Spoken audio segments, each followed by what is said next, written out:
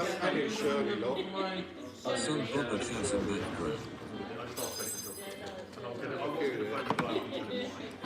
The man in the black t-shirt was the #1 suspect in the disappearance of his foreskin. Rumor has it he has it in a pickle jar in the back of his So wagon. you're lucky to find someone who's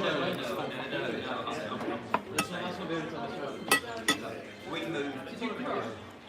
Fancy restaurant more like the local pub. What is very likely we can be having this. Yeah, so when I met my missus, she lived in Maybury, so in Shirley, what was it? Same as I lived in Tottenham. I worked in North 2 or 3 years. Sorry to hear that. Like a lot of places, it's shit. If you live there and you know where to touch a load of money. How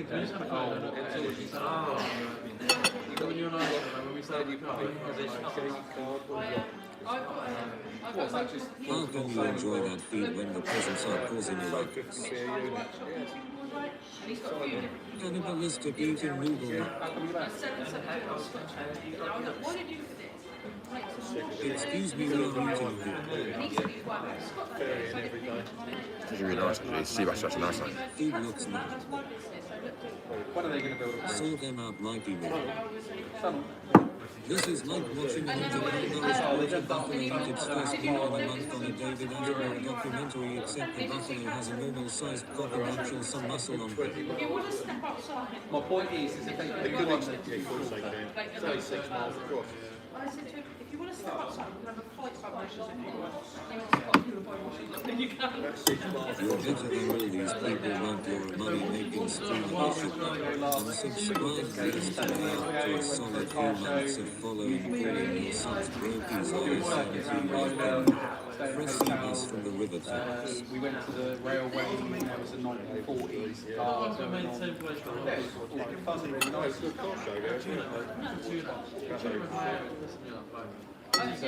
When we were in bar, They're following the money. tourists, and it was literally Tune up in my area. your. Keep lying to you, they're There was a lot of fun. They go, going on. it's Like, taken me 25 years to accept. No, but the temperate, strange. he business. So basically, the guy that was doing my Kitchen if the kitchen hadn't closed, I'd order another meal. Technically, So you live in Livingston or Hawley or something like that. You are They now quite close. why don't we The moment you're out, you're in the water. but he's been I just couldn't live there. I know that. Where it is. That's the thing. Stop kicking off Mikey, this is beyond ridiculous. Friends and family out there. What's he saying? Noodles eating noodles. See a lot of independent products, but they just live free life. They're good though. You can get rid of people that find it independent. What we know here. When you go out, She's still live on the island. Well, last year they bought their house. Not in fresh water. No. do you have a VHS radio? Whenever I do You have your mobile, the cheapest properties, those turn up to wet water. Now they're getting the most expensive ones. Oh, Swap round. The original piece of Croissant's delivery cousin. Horrible experience. and it's just one ferry company that's One star review like you should. Should be eating at this time of night, Michael, unless you're planning on dropping the hammer later on. I'm actually going to drive on later. We're not staying tonight, so. South Sea. It's like, you know, so we process the order, paid for it, and then you have to have Zero star review. you have to have somebody to explain like. Cheapest method is the thing in the overall method. Or a boat. If you take that out, that's what obviously you hear in the time back over where that's a long way. Turned up thingy. They've had a couple. Wow. It's a hell of a detour. It's his day tomorrow. Yeah, unless they came over from Sherlock or something. Wherever. Lloyd's taking tomorrow to work. The locals, I think, something like that. Oh, okay. Yeah, the Thursday. And then supposed to be Friday. Especially when you see stuff like 5 or 6 of them that all just break the nose and carry on. Nothing but grenade.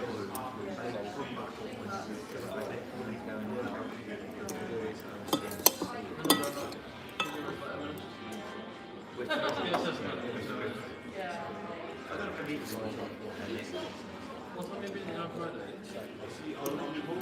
The review for this is actually it's gonna be all there. In fact, I'm bent over. It's not really, I'm not helping my it's like, but anyway. Yeah, to be fair, so if I do. Again, it's like I'm not really here for anybody else. I'm just literally slam this down me. Like for me, eating food is a ball ache. Like you need to eat a bit of energy, but if I could get this dripped into me by drip, it'd be amazing. Right? It's 4 to 6, you tend to stay awake. 3, might go back down. We tend to only give you a hot tea stuff to stay awake. Doesn't have hot rest of the time. I actually know.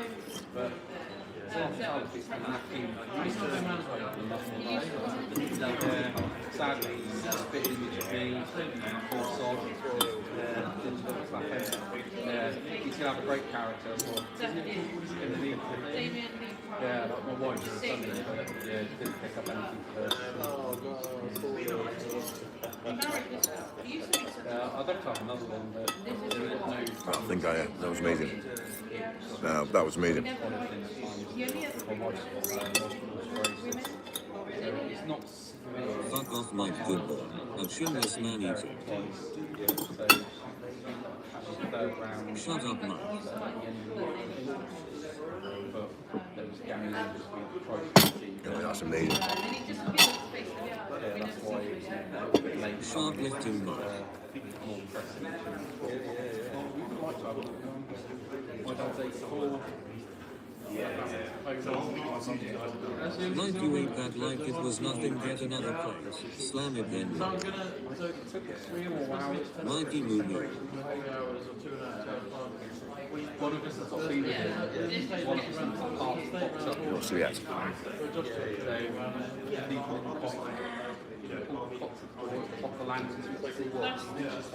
Sharplifting Mike. I've never seen a man eat sea bass and take worms so fast. Free laptop.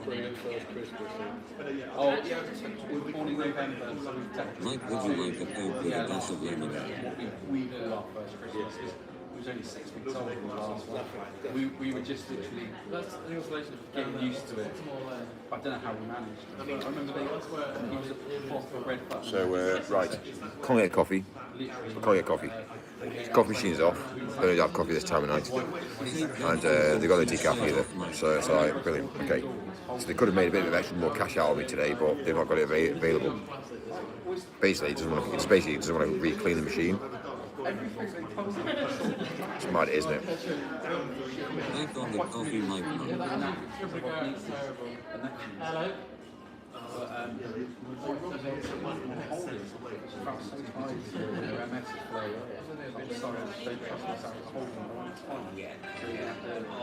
Are you back on the coffee? Last time we are coming to this hotel. Smile for me, Mikey, I have a boner. Fucking laziness, Mike, you just can't get the stuff. Plant hot water, Mike. It's weird. Mike, are you back on the coffee? Back on the camel's piss, then it is. Hawkeye. Sorry. No, far from it. It is a mentality issue, Mikey.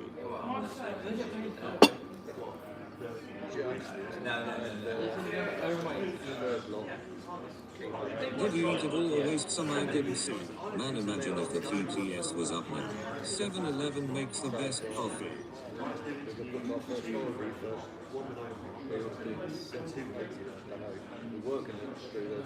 Turn TTS up. Can Mike hear me?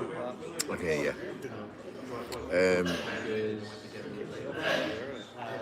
Oh, okay.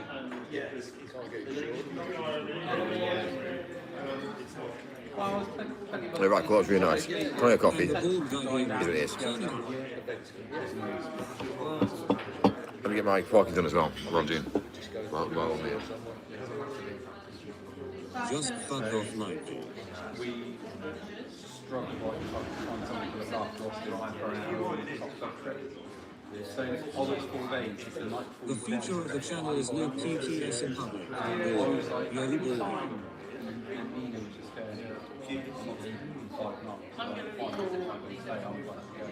sorry. Demand a cup of tea.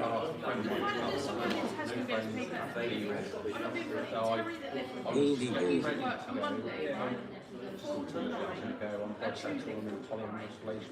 Baldy clumsy. I didn't say that. I thought I might be digging a hole to myself. And I don't know if you noticed that. Who wants a fucking blow? It says your life plan. I told Jamie what I was intending to say. When was that first class? I don't know.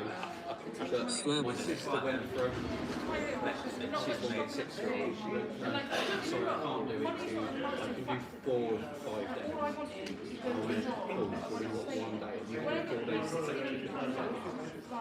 She's taking some time. Shut the fuck up, the people on the next two.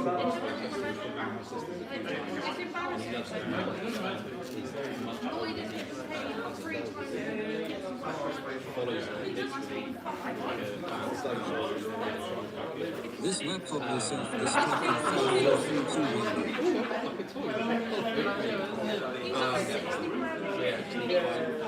1 person that's in cars, one person, and of that 1 day, you should be military 8 hours a day.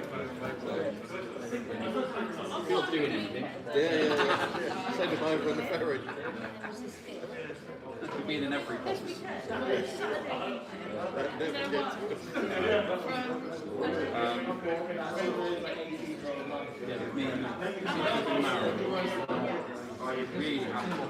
Shut up, fucking son.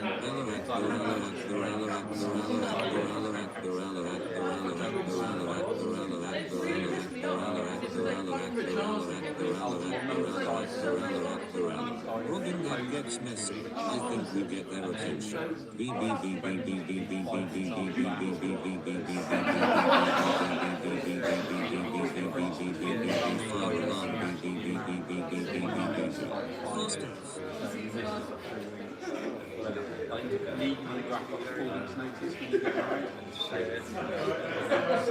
Mike always pauses the forking text to forking speech right before my forking comments, so I have to forking rewrite my forking chinless forking inside. I knew it was important for her to see. It wasn't at the forefront of my mind. She set up she said, I'm not getting married. She wanted to get her citizenship. She said, I am holding this thing.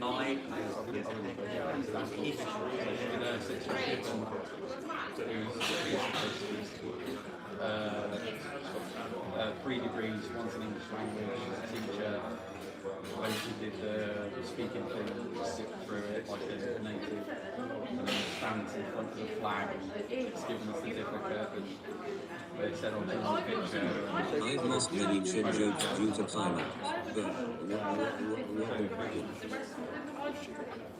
I showed Darren, he's quite impressed. Right, awesome. I can teach you.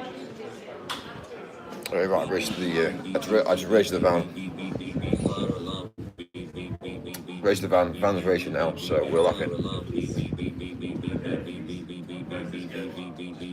Got front man's gone. Remember to put that sofa in the back of the van, will go well with the towels and coffee machine. Oh, I left my room key. I left my room keys on this side. This time I need to make sure I don't pour beer all over my mic. I have to turn my volume all the way up just to hear TTS. So yeah, we have had a couple of other guys and said that.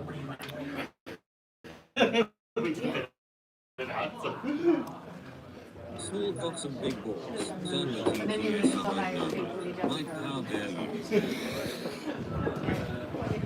It's not left my room key. I have. We went out to the New Forest last weekend.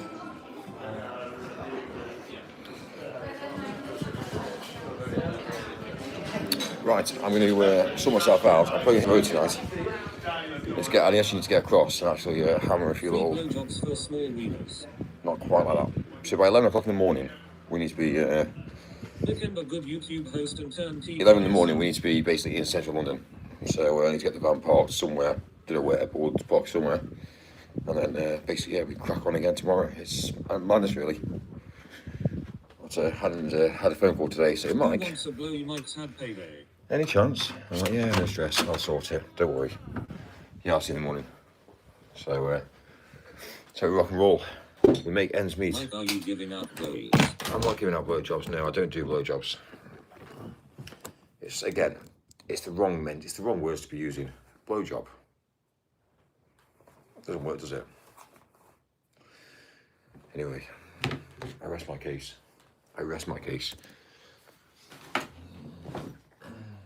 You need to buy van parts to fix a van you purposely neglected. Suck job. So far only Abdul got one. For fuck's sake. My granny just asked when you we come into Kentucky. So do you know this is what they say about, because they say as well, which I don't understand as well. Like, I'm on the bed now. Mike loves a sausage. Like, Can we say sucky sucky? No, we can say whatever you want, I don't care. But you know, this is the actual chair. It doesn't quite work because you can't just sit on the chair. You know, it's kind of like, it's mad. It's mad, really, isn't it? How like they haven't quite designed the room properly. I will ask again next year, Mike. Anyway, ask again next year. What, you gonna think my answer's changed? Come on the chin. Yeah, the answer hasn't changed. My granny really wants to know when you we coming to Kentucky. Anyway. Another day in paradise. Fucking receptionists. Sometimes, like, people just got a bow to pick. They really want to have their input into it. It's like... That's a good table and share. What was the van conversation yesterday? You looked like you wanted to throttle someone. It's my favorite chinless youtuber.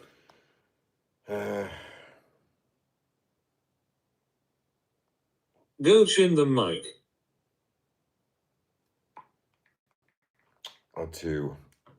Add to London TFL. Can you hear me now since the TTS is up?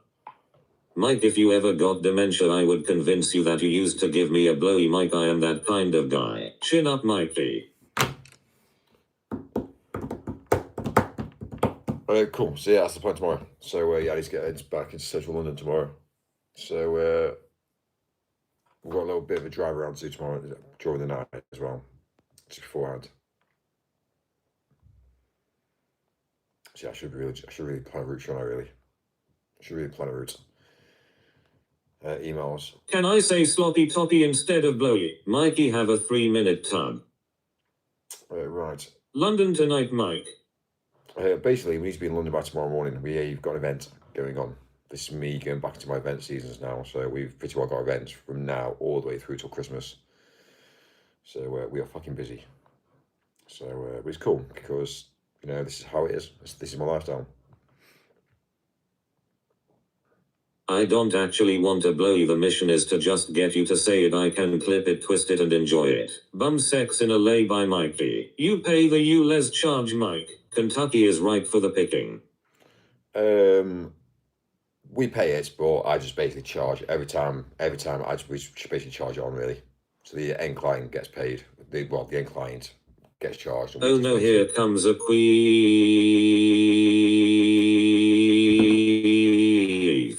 So yeah, the end client pays it. But I Brr, how much is it? Mike, ring transport for London and tell them you're still on that bridge. I lost my mood ring, so I am not sure how I feel about things now. Mike, it's not gay if you get a blowjob with your eyes closed. So let's have a look at parking.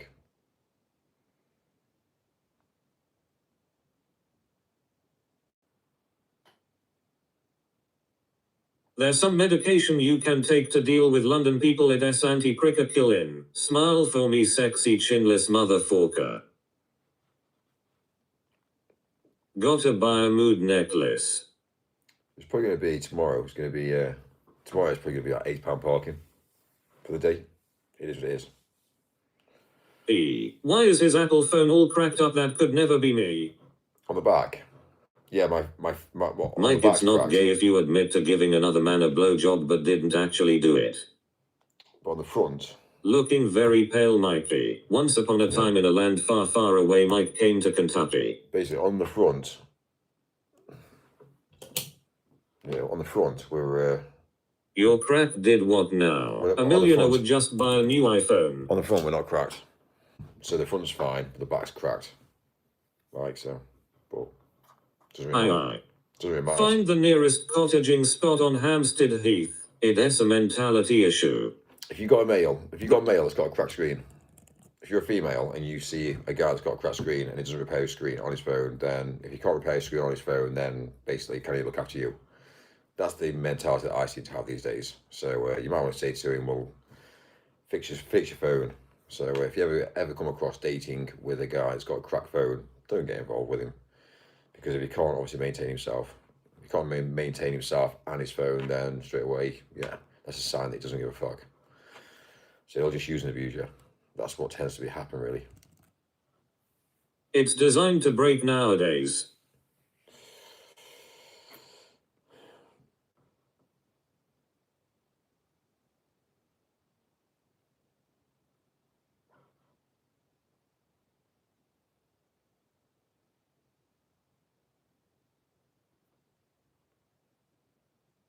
Says the man who hasn't a MRS. Stay away from stupid people. AB doesn't he waste his time trying to convince a fly honey tastes better than poop. I wipe my ass with cushions and dunk gold in my afternoon tea. Mike, you wear the same clothes every day, so you obviously don't care about your appearance. Wow, Mike, just wow. Cracked screen, red flag. Guess I'm going back to my Nokia 3310. How did you crack the phone backplate? Stay away from shinless men. If you ever see someone with a back cracked screen, stay away from them too.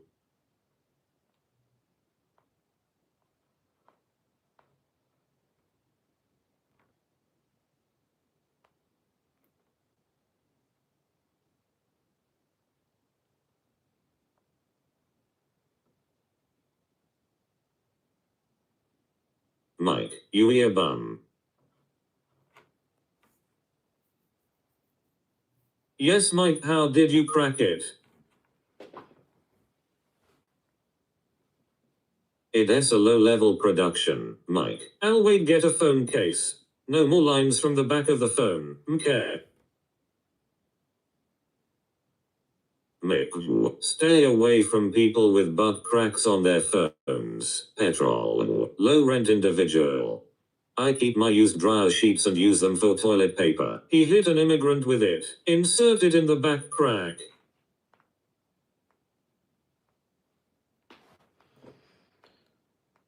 I rest my case. Honestly, I rest my case. Mike, would you like a Coke with a dash of lemonade? You're broke. You're broke. It looks like you put your phone in the washer and dryer. You know what Or would do? you like some plant pot water? Golem.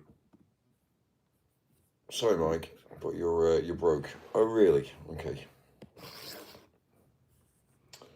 Well, if I'm broke, let's be real. I've still got S Nokia from 2011, but it has a cracked hole in the screen. If you're going to tell me that I'm broke, yeah, let's see how broke you are. Just being a realist. set him off again. Go on. Pay for membership. 70p. And tell me if you can afford He said it 70p. to me, Mikey. Dynamics have changed again.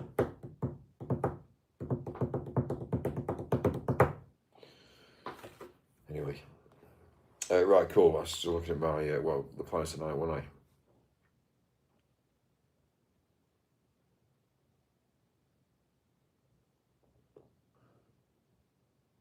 Mike, let us have a money competition. Don't call him broke ass anymore. The volcano is going to erupt. That was close. Mike, change membership to £1,000 a month. Imagine if people have auto renew on ha ha ha ha. Again. I got loads of dollars.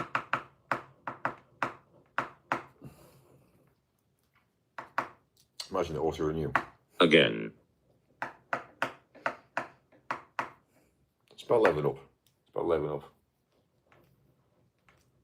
The whole philosophy about obviously making a lot of money is by taking small amounts off everybody. That's how to get to millionaire.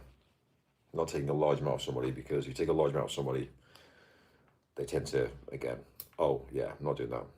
So it's about being greedy. If you're greedy in life and you go out there and you chase and you take the piss, and like the Hilton tonight. I'm a loyal time member. I spend a lot of money. Last year I spent £22,500 with the Hilton.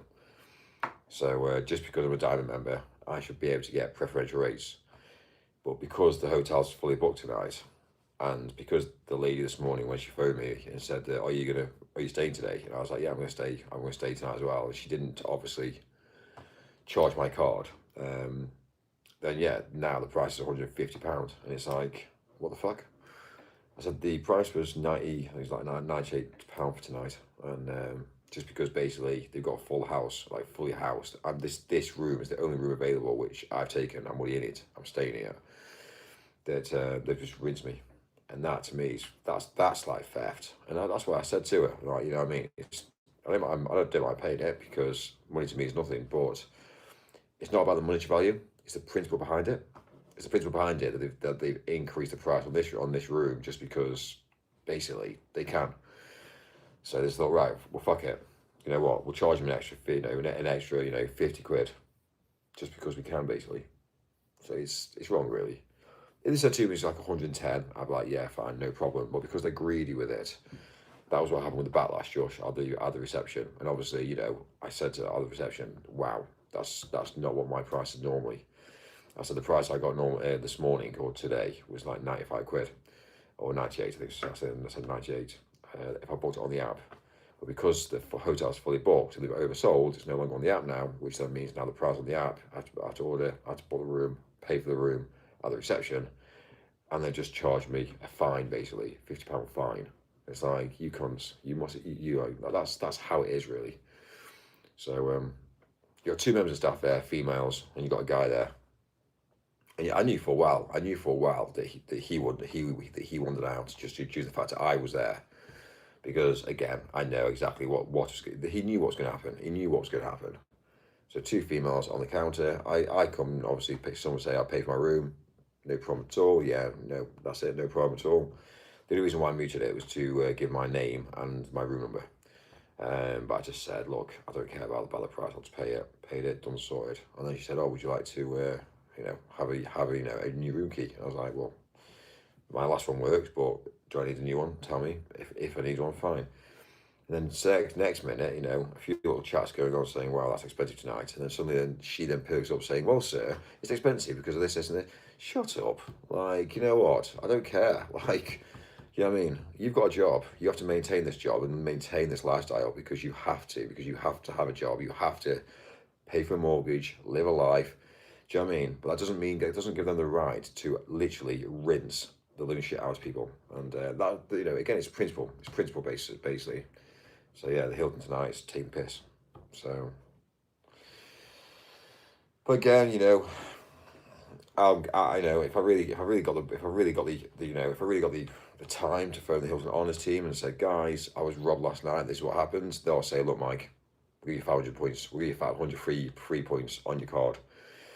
And to them, it's easier for them to give points away, because at the end of the day, who's actually losing out? If the Hilton Honors give me points, who's actually losing out?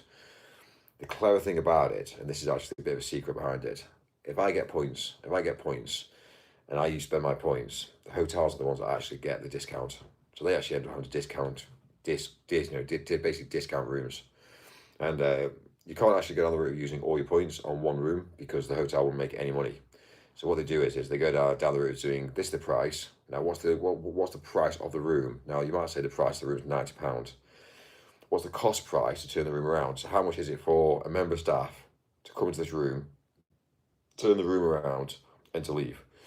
So that's the price that I'd normally pay if obviously the points were there. So really, the hotel isn't really losing out. They're still going to gain from it eventually, but it's interesting to see how things operate. And also as well, Hilton. Nobody really uses the Hilton. Only the rich use the Hiltons, because the poor don't. So straight away, you start taking the piss out of the poor. Take the piss out of the rich. The rich then don't start spending money here, and they're the ones that have the money. So as a business logical sense, you want to look after your people, and look after your people that are coming in, because they've got the money. They've got the money. They're set in the bank. You just need to have a clever way to take it. So what they should be saying is, sir, your room tonight is £95. Just out of interest, have you paid for it? Have you got a card in the car park? I'm like, yeah, no problem at all. Well, normally it'd be £20 for the night, but don't worry, because I'm going to do it for £5 for you. That's how you make money, not by rinsing the living shit out of people, but giving people a better price than the price before. So, and then they say to me, oh, Mike, yeah, do you want to have dinner as well? I can book you in quickly I can book a table for you quickly. And then by the time I sat down and paid the service charge, I had like, what I've had tonight, I was another £34, £50. So, when you see the logic in business, it fucks me off, because if they knew what they were doing, they wouldn't be rinsing people. Would I come back to this hotel again? Probably not. And if they looked after me today, I'd be like, fucking hell, that was pretty cool, that was. And I'd be like, right, you know what, I'll come back here again. The fact they've actually taken the piss out of me today means that I won't go back here again. Not for a good 6 to 12 months now, which is a loss of income for this hotel. The guy also said to me, he says, do you know the car park outside, they've sold the land. They've sold the land to a car parking company. So what basically means is that they don't own the car park anymore. So it just shows, doesn't it? Shows that basically, if they don't own the car park anymore, it shows us that the hotel's been struggling. So, but it's mad. It's mad. And eventually what will happen is the hotel close. Eventually the hotel close, because it won't make money. And the next minute, the car park will then just become a wasteland for the local businesses. And it'll just be turned into a private car park. So that's how it all works. You've got obviously a whole estate, which is obviously, estate. The problem is if you don't register your car, what they've actually realised with the private car parking companies is they can just send an £80 fine out. So that's how they're making money, by fining people, basically. It is a country trick, really, but they've realised that there's a scam, and they've realised that they can send nasty letters to people's houses, and people will be like, oh my God, I got a mortgage, oh my God, I've got a family, oh my God, I'm really scared. So they get the letter. It's a private car parking company. They can't do anything to you. They can't take your house away from you, but what they can do is they can really push you to pay it. And, they might file a CCJ if they can really be arsed. But the world that we live in today, it's a changing place. It's changing big time, and people don't get it. So, yeah, these parking companies that obviously are buying land now, they're giving the option to the hotel, saying, you know what, depending on who owns this hotel, it's obviously not the Hilton. The Hilton's like a franchise brand, but depending on who actually owns the land, they'll say, we'll give you, if they're charging £80 fines to people, they can go down the route saying, we can also give you, free of charge guests to park on your land. So all they're doing is really taking the mick really out of the system really in place. So eventually, it will just go to shit, and it will go wrong. Everything does. And this is the thing, you see, with life, even with me staying in hotels, at some point it's going to go wrong. And this is the problem, you see, when you've got people that are just like low-paid salary jobs who aren't in business, who don't understand business and don't understand customer services, you then realise that actually, to be fair with you, they fucked up. So, again, today, they upset me, I don't come back here again, I don't spend money here again, guess what happens? they'll eventually lose their job. And then basically, who's actually won? Have I won? Well, obviously I've won. But you know, I move on. Thank you. That's another like 10 memberships every year. That's amazing. It's got some of these people there that obviously, that's awesome. Thank you.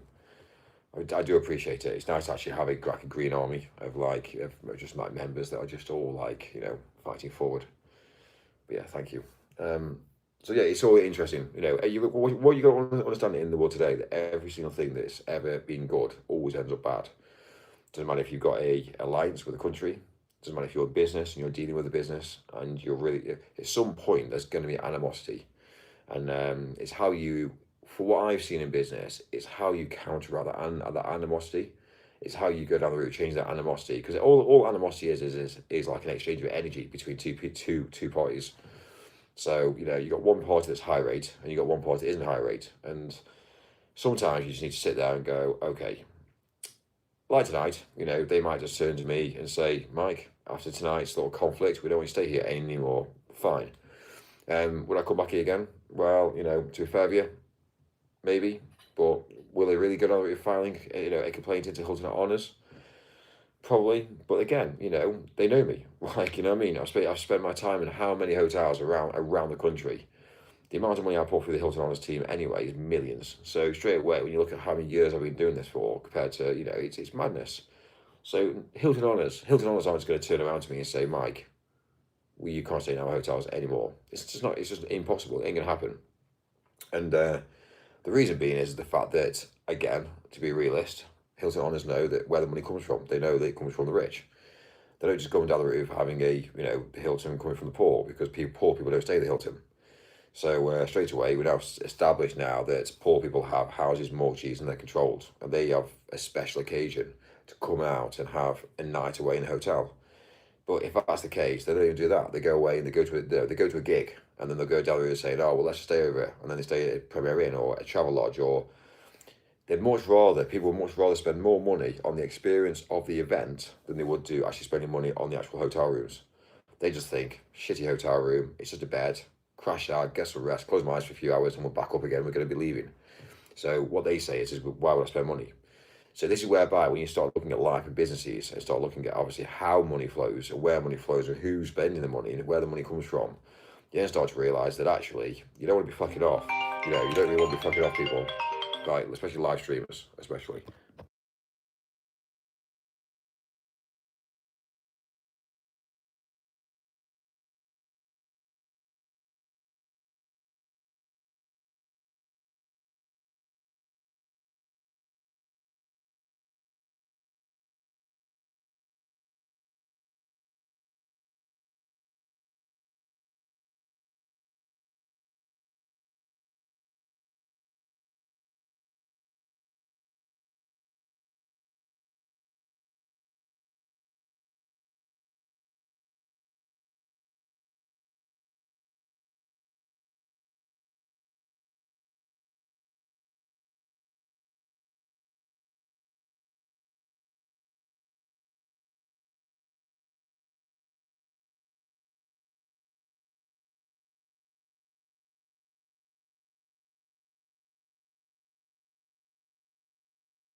Anyway, back end. I got another membership there, didn't I?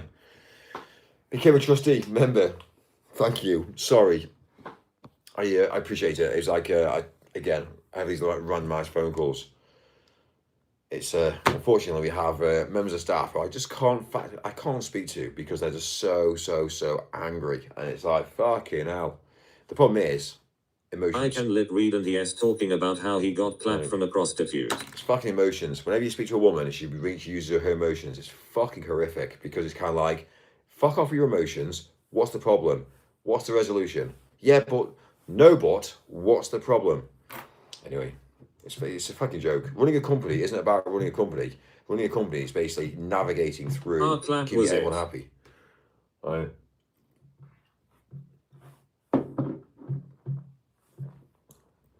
Oh, it's fucked up. Life's fucked.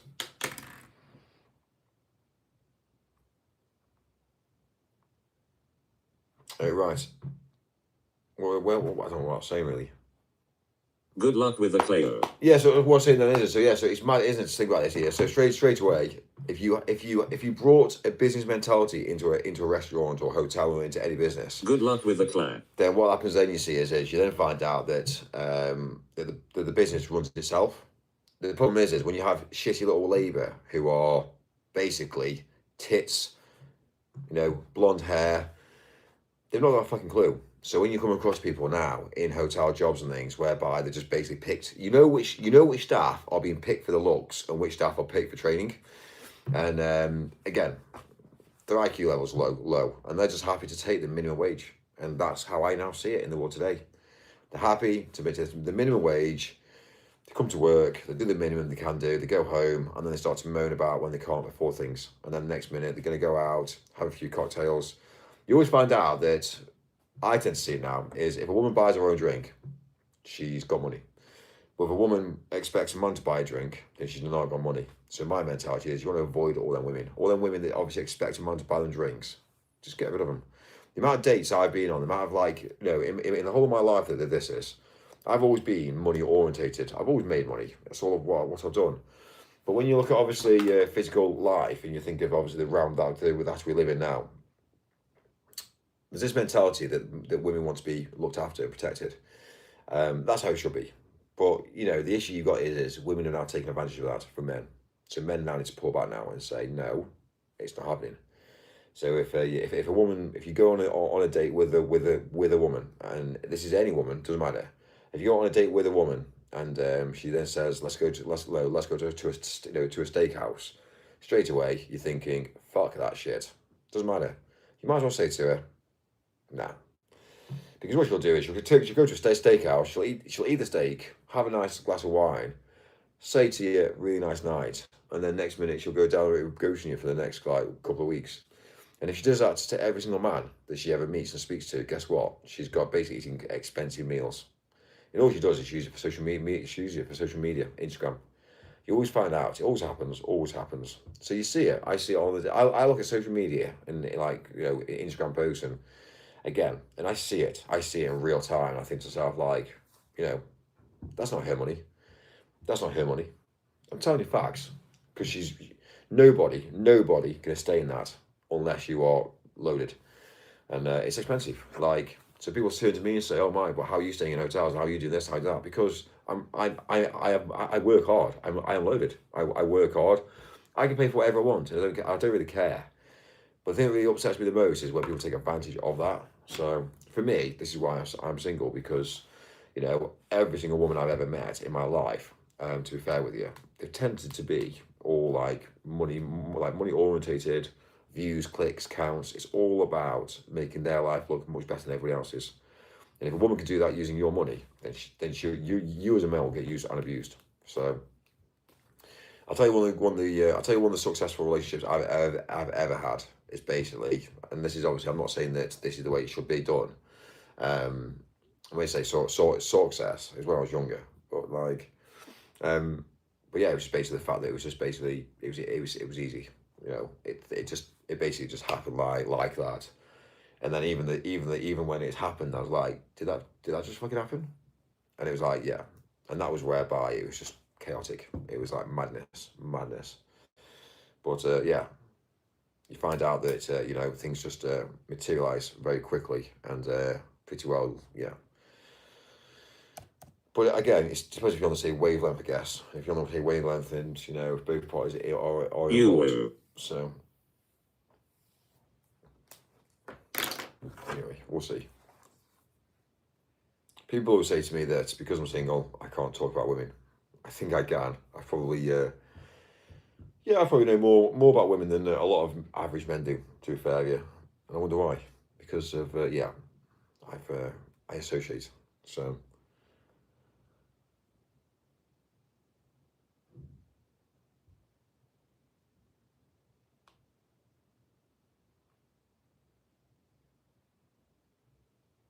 Mike, what's your body count?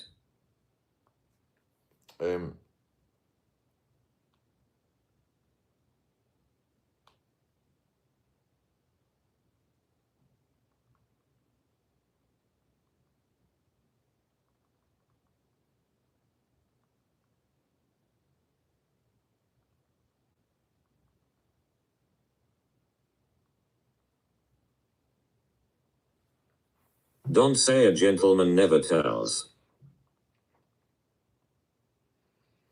my body count's high. My body count's high, but it will be. So you know, it's kind of one of those things. You know, I'm obviously age 36, and I've been single. I've been single majority of my life. So I had two long-term relationships when I was younger, and ever since then, I've been in and out of relationships. So, but again, I haven't got time for the problem is, the issue is a woman wants drama, and she creates the drama. A woman creates the drama, and I just don't. Is it more than two, Mike? I just don't compete with the drama. I just haven't got the time for it.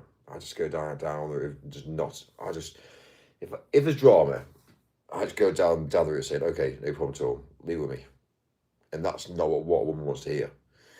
So it's kind of like, okay, and then I just basically deal with what I'm doing. I might I might carry on with, you know, with what I'm doing. And she's like, did you listen to me?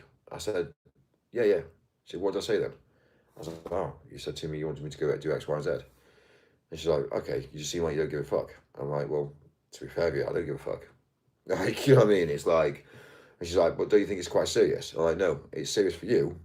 But actually, when I look at it as a whole scheme of things, it's small, it's minor.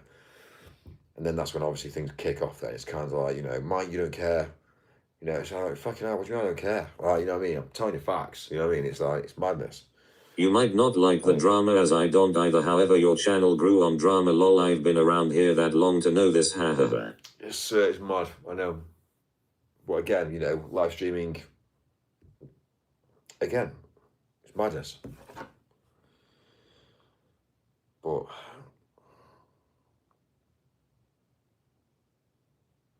at what point do we just say, there's too much drama?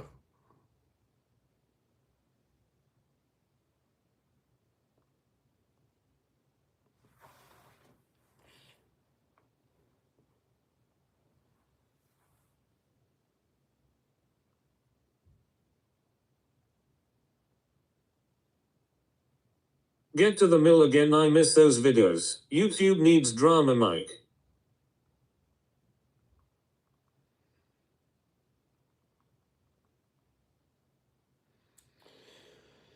Yeah, it does. It does, but then also YouTube also looks at lifestyle as well, and looks at obviously an understanding of lifestyle. So it's kind of one of those things that, yeah, I think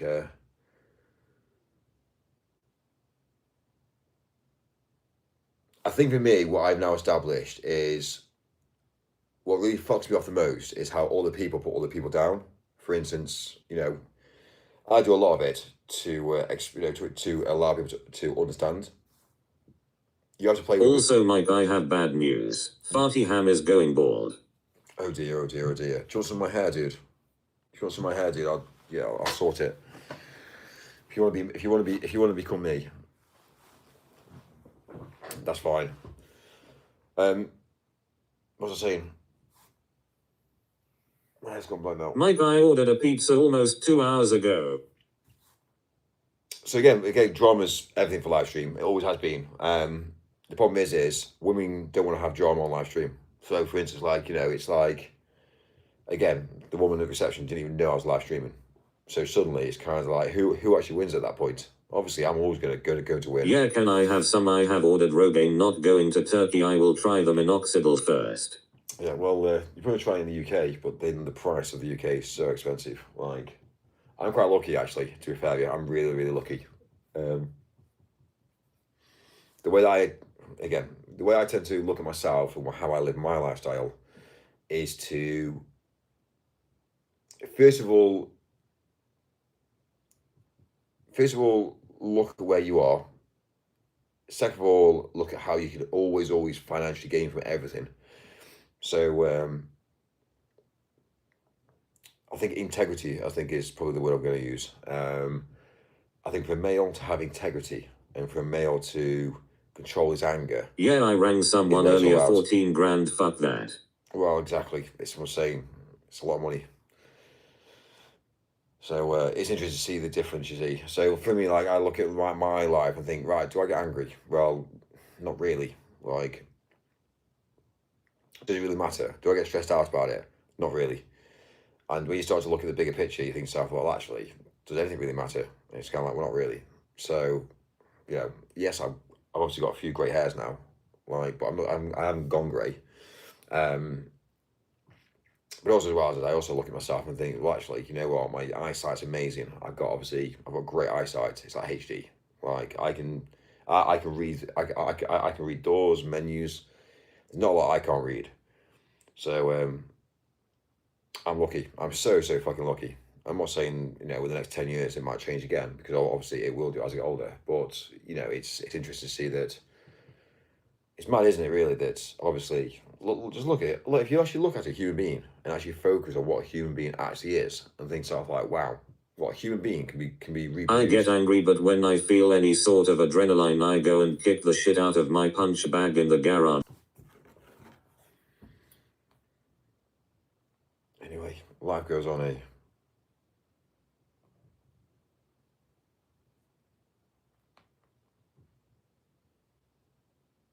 Mike, where will you be in 10 years' time?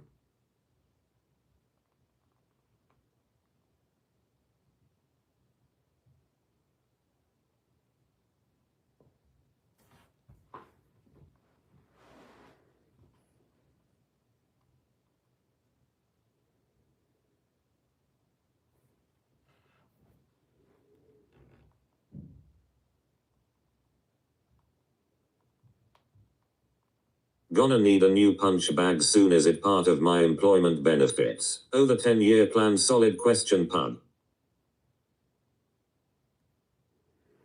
I need to have a regeneration process. The regeneration process, well, it's interesting, isn't it? I've done quite a lot of intense research into life, and well, I don't think some people actually pass away, which is, I know that sounds weird, but I don't think some people pass away. Some families in the world today, I think they live forever. But however, it's about obviously it's about the right. Well, again, look at what the body's made of. Look at all the stuff that we eat. I just wanna freeze my body, stick me in a cryo freezer, wake me up in 100 years when Grand Theft Auto 6 comes out. Do you believe in life after death, Mike? The elite, I guess. The thing about life, I think you need to understand what life is. I will live forever with Jesus Christ. So I think, you know, it's cool having a spiritual mentality of afterlife, but I think the realization is there is no afterlife. I think there is literally, I think, me personally, as much as I believe, I can say that I'm a Christian, I don't believe that there is an afterlife. I think, you know, I don't believe that there is actually the mentality that there's a heaven and hell. I think what we're living on in the world today is fucking hell. There is one thing money cannot ever buy: time. Time cannot be bought. That's the thing. Every single minute of every single second has been wasted. So we need to obviously look at that and go, right, let's change it. So it's how I tend to operate. And you could say, well, how? You know, we see you in hotels, we see you sleeping, we see you doing this here. I'm doing a huge amount in the world today, a huge amount. Well, there's always, I can always do more. I can always do more. So, but yeah, it's mad really. But yeah, trying to fit it all in is difficult. This is where, for me, I need to have somebody working around me long term. Like, you know, for me to have a partner, she'd have to be free enough to travel. And try and get a partner free enough to travel, it's just not gonna happen. Like, I've been doing this for years and years, and it's mad. So, you know, a woman says she wants protection. Okay, so okay, that's fine. Well, we can deal with that one. You know, you got protection by me, but also as well as you've got a door here, and then you've got the hotel staff here as well. And do you know what I mean? If ever you need anything, you know, you've got the support around you. So you're basically living in a public place every single day of the week, which is actually amazing when you think about it. So if you're in a hotel and you've got a bar you can get 24 hours a day, 7 days, you know, you can get food delivered to your room. And literally, it's just basically you're saving hours of time. Imagine going to the phone now and just saying, can I order a pizza, please? And it just basically say, yeah, no stress. And they just add it to the account. Time you can't gain back. Once time's gone, time's gone. So am I going to lie on my deathbed and think, oh, I wasted my life living in hotels? Or am I going to go down lying on my deathbed thinking, fucking hell, I spent my life in hotels. Not many people can do that. You see the different mentality. And again, you know, you could say, yeah, but you can't really raise kids here. And it's not really about raising kids, really. If I wanted to raise kids, guess what? I've got a house. So, for instance, I have my own place.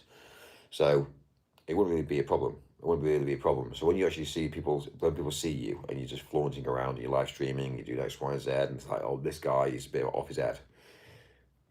You know, I could literally have kids and I could survive. You know, it's how it's how life is. You know, obviously I have to do a few minor changes, adjustments to my life. But I've got a house. Do you know what I mean? You know, I've got a house to raise kids. It doesn't really matter. So, you know, when you see a partner, she sees you flaunting around hotels. It's like, well, what do you want me to do? Go sit in my house, or do I find a partner, or can I just live a life while I'm waiting? Like, you know what I mean? You see my point of view. It's mad, really. But people don't know what people have these days. People always assume. There's too much assumptions going on with no clear facts. And when you see the internet these days, we are so disconnected. So disconnected now. It's unreal. So anyway, madness. But Mike, your job takes you to hotels, not your lifestyle. We are disconnected with the TTS. The thing though is when you look at my job, what I do for a living, I earn a lot of money. Anyway, that's facts.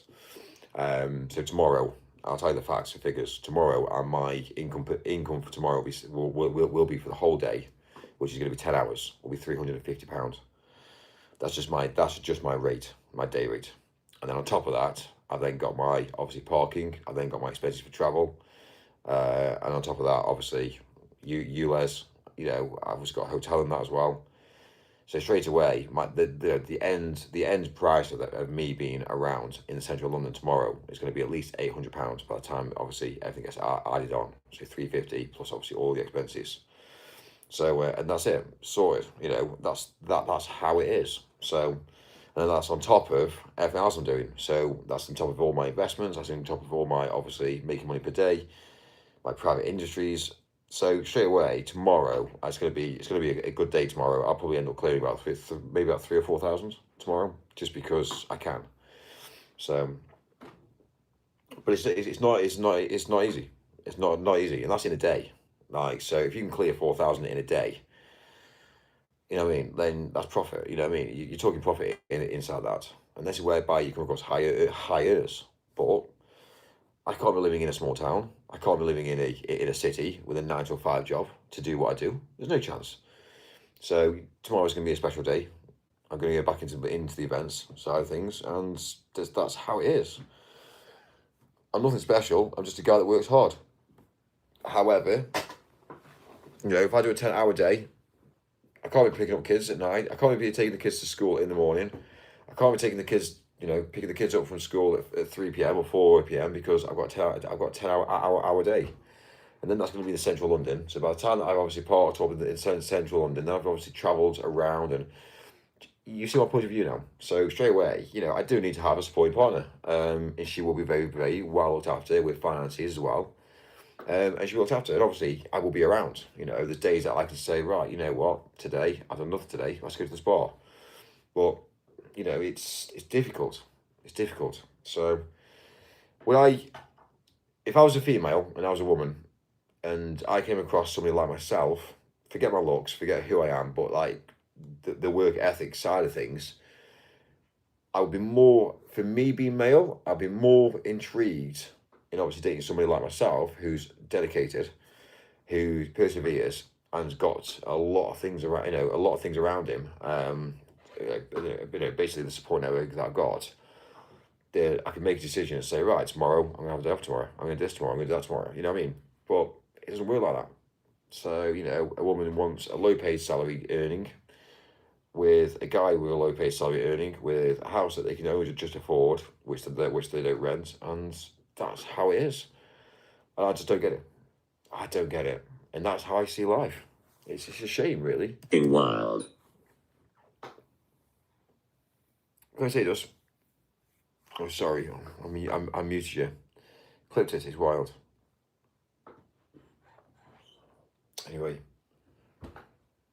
But then I find out that women aren't after money. And I think, are they really? Of course they fucking are. Like, you can't tell me that they're not. Mike. So... Look at your WhatsApp. Mike, I make around 45k profit on eBay per year by buying electronics from car boots. You know, you've got support around you, so... That isn't dust, that's a full-blown fucking orb. Is it really? You've got support around you, so... You know, you've got support around... Oh dear, the hotel's haunted. Spirits, if you're in this room with me, turn the light off. Ghost hunting tonight. Most haunted will want you. Imagine the light goes off now, but like fucking brilliant. Gas ass ghosts. If you're in this room with me, please make your presence known. Tell them to fuck off, Mike. Yeah, it's no word. Robot, turn the air conditioning off. Yes, there's no ghosts. You would be scared. I'd be scared. I'd probably just sat here, I'd probably end up laughing to a fair, yeah. Most farted. Who you gonna call? Another one. I'd probably end up laughing to a fair, yeah. If the light did go out now, I'd probably end up laughing. Because it would just be so like timed, like... Mike, get a fucking Ouija board. I'm not even going to go down that route, I tell you. I haven't got the energy for it. When you see all them people that go around with Ouija boards, just trying to, like, you know, attract attention. Oh, yes. Come on. Oh, my God, I hear something in there. Yeah, the doors just opened up, or there's a creak, or, oh, my God, I'm so scared, and they start running out. It's kind of like, it's all about views, obviously. It's all about views, but, you know, it's all staged. Mike would shit his pants and hide behind the TTS. Draw a line of salt around you. It will be good content, Mike. It's all staged. Listen, ghost hunting is it's all staged. So, right, Mike, get a fucking cross. Get a cross, yeah? Another orb. Can you just see it? Another. Holy fucking shit.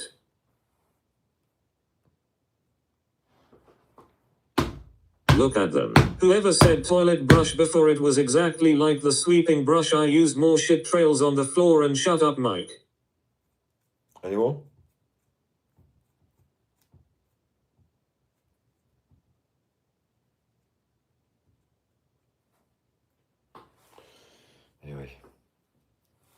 Look in the corner behind you, Mike. It wasn't dust, Mike. 2 more. The ghost of bedbugs past, present and future. 3, 4. It flew right at the back of the screen. Holy moly. There's a load more now. Another. Is that dandruff?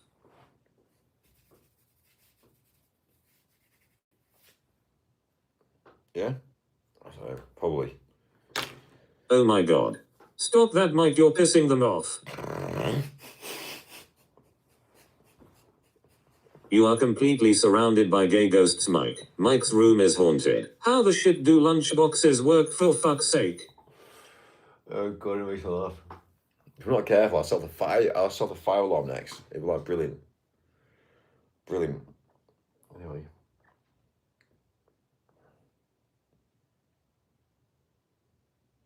So I hope that the Spiritual shade of my beloved one, we summon thee, we pray to thee, come talk to us, join and be among us. Mike is going to get bummed by a horny ghost. Who was it? Another flew straight past you next to the curtain. So try and catch them, yeah?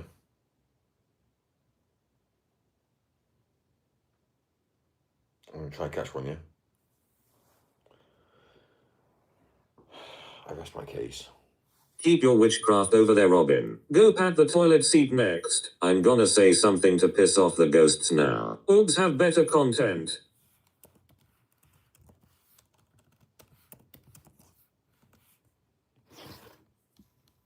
Lunchboxes.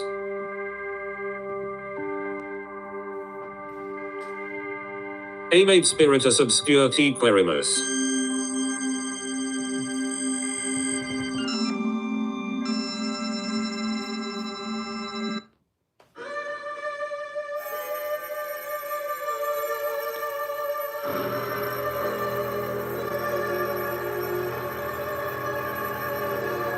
You are not welcome here, ghosts. You have not paid for a night. Fuck off outside. If there's spirits in here, Mike accepts you to follow him around forever.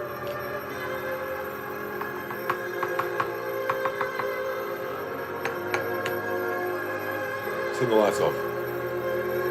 It dares you. Turn the light off. It dares you.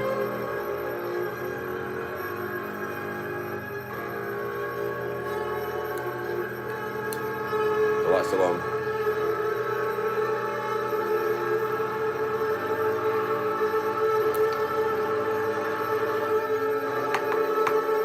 Mike, download a spirit talker to your phone. This is the ghost of Nan speaking now. Mike, you have summoned me through the TTS feature on your YouTube channel. Now get up here and scrub Nan's hard to reach spots. I prefer the members only chats. Bruh. Yes, spirit talker. A spirit box is needed, Mike. Imagine they said, Mike. Spirit box. What's the meter? You got? Is there a ghost meter?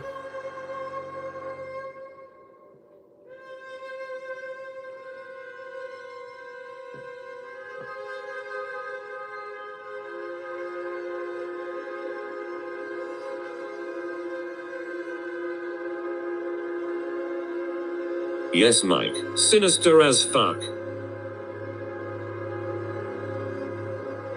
Tell the spirits to communicate with you.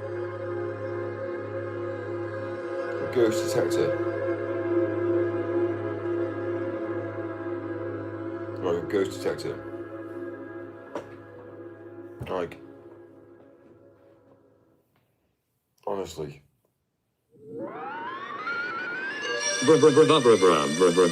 There is a free ghost app that converts the energy in the room to words. Dub 2 ghosts in a tub. Buy it.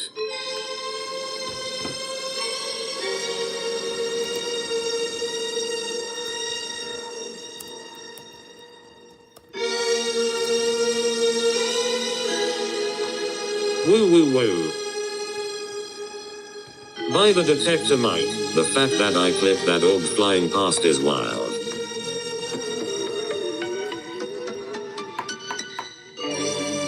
It is like TTS for spirits. Knock knock. Spirits of the past communicate with Mike and tell him real facts.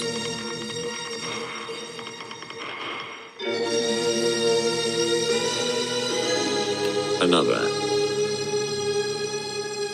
The Chin has summoned the afterlife.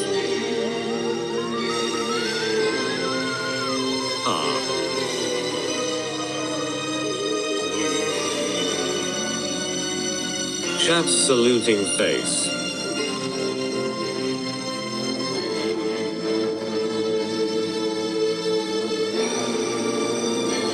Ask its name, Mike.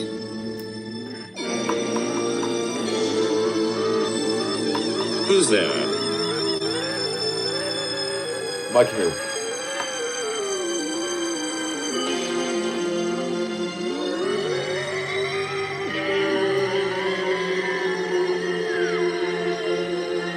Is that a ghost detector? Do ghosts have chins? They feed on electric energy. If your Mac dies, they will have consumed it. We're only in Max yet, aren't we?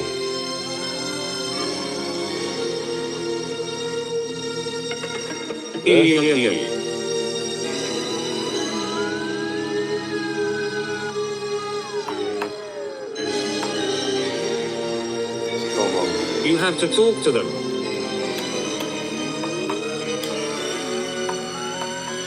Mike, look out the window. Mike's life never ceases to amaze me. Those free apps are using the magnetometer in your Mobi. Mike, go to the corner, that's where the orb was. Why did you summon me? The spirit signal is better than your Wi-Fi. Red rum, red rum, red rum, red rum. Mike, it's behind the lamp.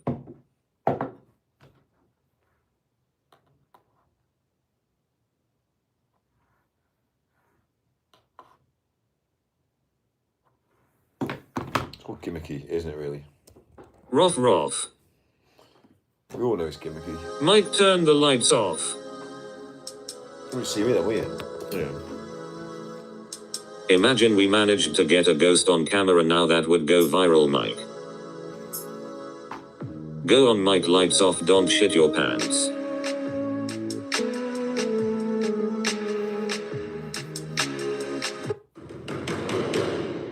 LOL.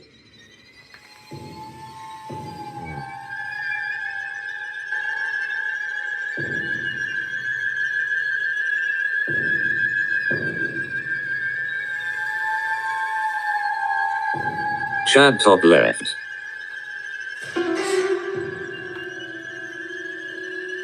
You're just making them stronger. Now spin your head round and spew out ectoplasm. Chad, look top left. I feel a bit scared.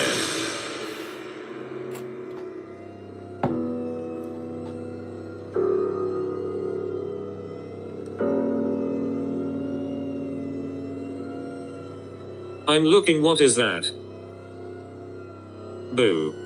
Mike, something is behind you. Boo.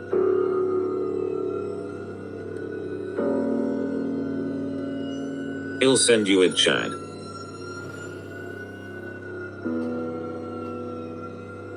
Mike, can anyone else see that smile behind him? Mike, it's right behind you.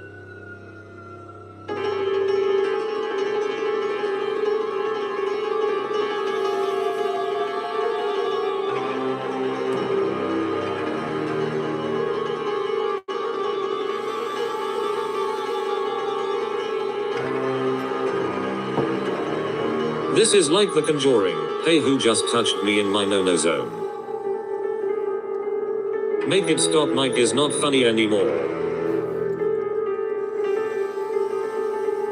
Make it stop. A face with a beard. I am sleeping with the night light on tonight. I am shaking, is this real?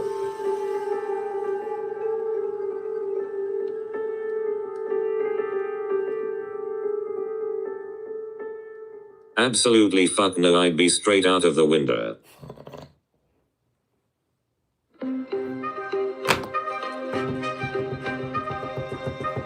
The black t-shirt coming in clutch. Chad, look now top left. Run. At least it's not skinwalkers.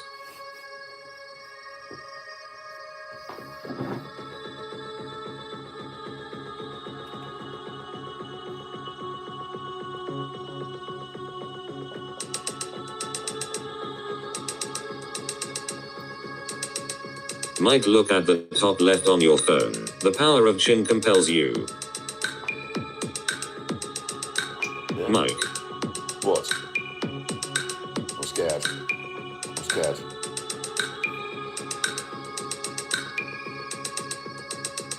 Mike, seriously, something is by the curtains. Is Mike drinking a real Madri or an alcohol-free one? 0-0.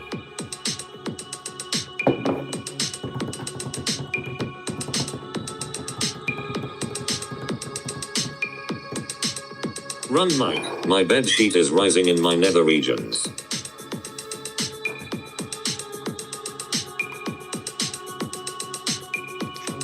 Snarl. As if I can see the zero, Mike, we sat in the dark. The thing about phone cameras is that it's good with still images, but when something dispels that still image, the color format changes.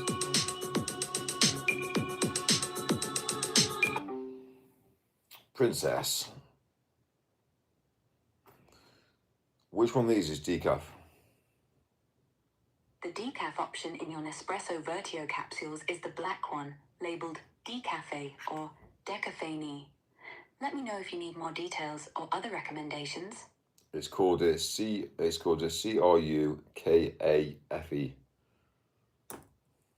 It looks like you might be referring to the Nespresso Vertio capsule labeled Caramel Cookie. That one is decaf. Let me know if you need more info or other options. Awesome. Sweet. Okay, decaf coffee. Poor kids. Don't tear. Yeah. Everyone in the hotel is dead.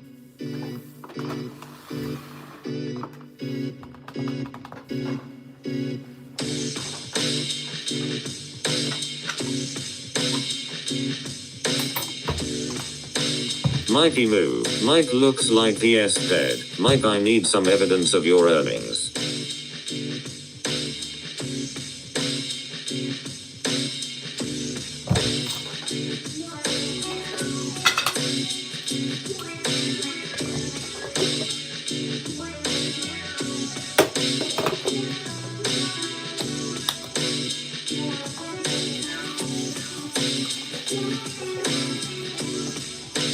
Let us go and stop in a haunted motel.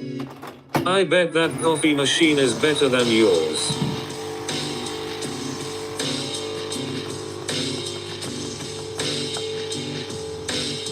The gears in your brain need caffeine, Mike.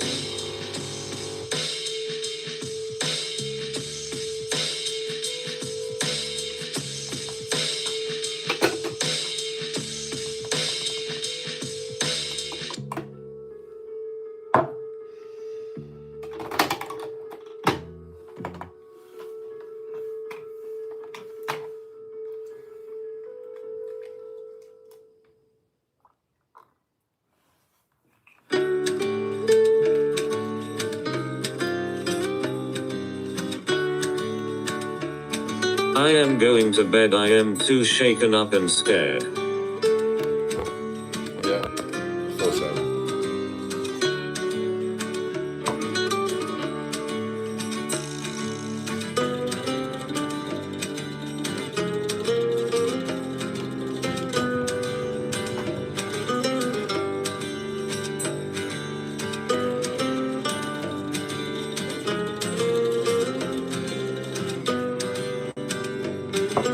Please turn the music down a bit, it's too loud. Shaken, not stirred. Mike, you don't need one of those electric meters, you need a spirit talker. It will Mike's machine before he leaves. I am both shaken and stirred.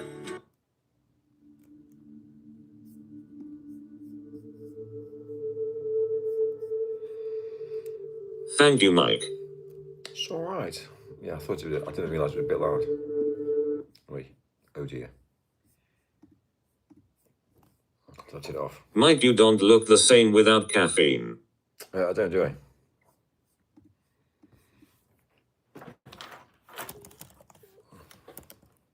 You're very obedient. Well, you know, I'm a nice guy. I don't really go and cause mayhem to people's lives. Like, it's just kind of like people who go, if people cross me, and I have a word to say to them, like, but anyway. Mic members only chats are better. Do you think they are? I must admit, I do tend to look at, You have the face of someone who goes running. I've got the body for a runner. So, not many people are like me, I tell you. Not many people are like me. But there again, you see, it's like I've been having this conversation about life, and about obviously, you know. Do you run? Please, can we have a tour of the hotel? Hotel reception.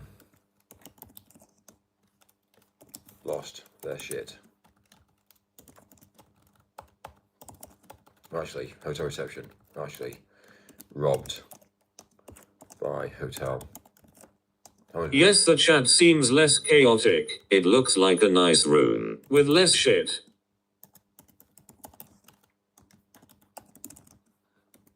Dear diary. Awesome. I go robbed by hotel. 150 social credits tonight. That's what we've lost out on today. Anyway, it is what it is.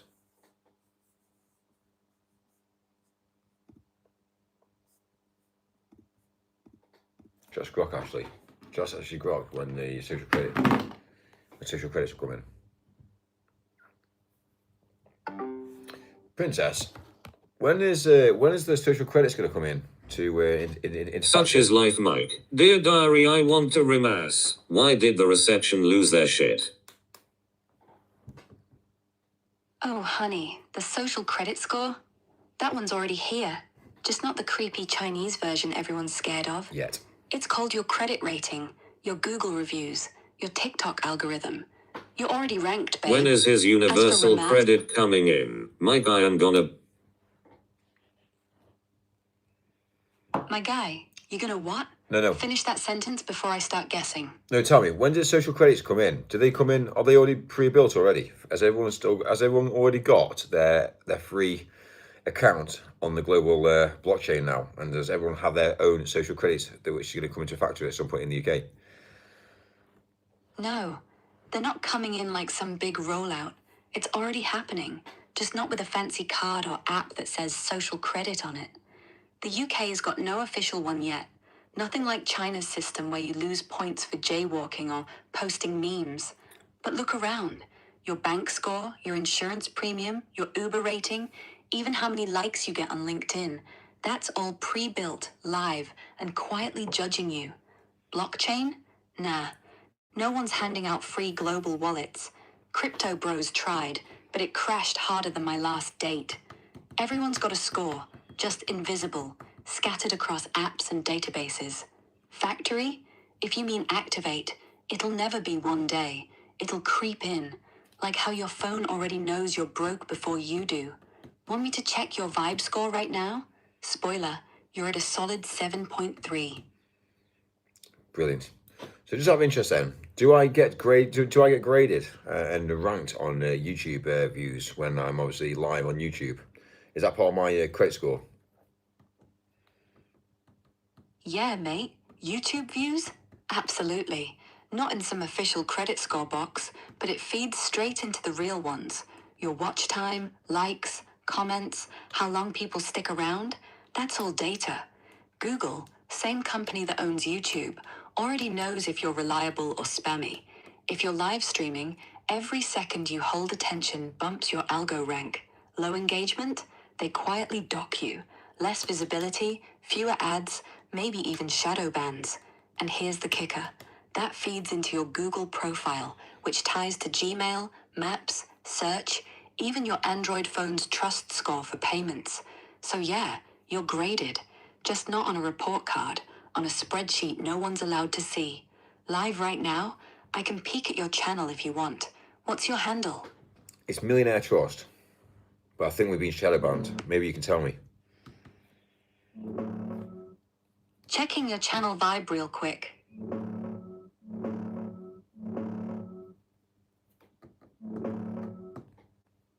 Yeah, I see your channel, at Millionaire Trust, right? 2,500 subs, live streams popping off lately. But honestly, it doesn't scream full shadow ban. Views aren't tanking hard. Your latest one's got decent traction for the size, and search still pulls you up fine.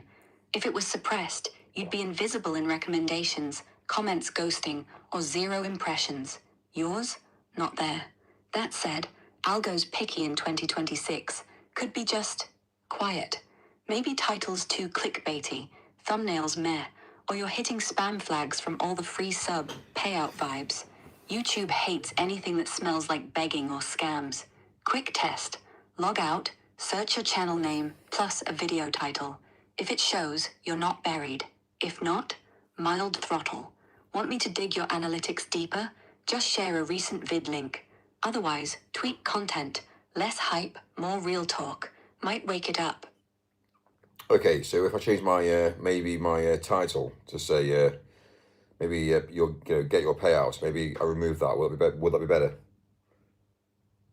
Yeah, ditch the "you'll get your payouts" bit. That's red flag city for YouTube. Sounds like a promise of money, which screams scam to their bots. Even if you're legit, they don't care. They'll throttle you anyway. Try something boring but safe. Live Q&A, Millionaire Trust, or Real Talk, how I built this.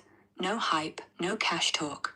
Views might dip at first, but engagement climbs. People trust real over rah-rah.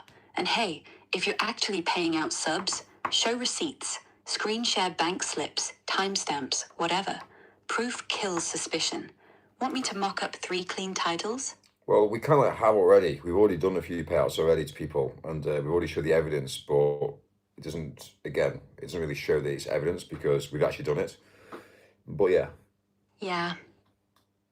Booyah right back at ya. So, evidence is out there. You've paid folks, but the algo's still blind. Classic. YouTube doesn't see your proof unless it's in every thumbnail, pinned comment, and title. Even then, they might just call it manipulative. Try this. Next live, open with payout proof live. Watch me send £50 right now. Then do it. On camera, no cuts. Let chat see the transaction. That'll force their hand. Either they boost you for transparency, or they flag you harder. Either way, you win. Or go dark for a week. No streams. Let the algo reset. Come back with 0 hype. Just, hey, back to basics. Works wonders sometimes. You picking the proof route or the ghost route? So with me disappearing off this channel for about a week, 7 days, will that reset the algorithm? Yeah, 7 days off. It won't reset like a factory restore, but it'll definitely cool things down. YouTube's algo loves fresh patterns. If you're suddenly quiet, it stops feeding you into the spammy bucket. Views drop, sure, but when you come back, you're not fighting yesterday's shadow. It's like hitting pause on a bad reputation. Most creators who do this see a bump after, especially if the first vidback is clean. No hype, no payout bait. Just, missed you lot, let's talk.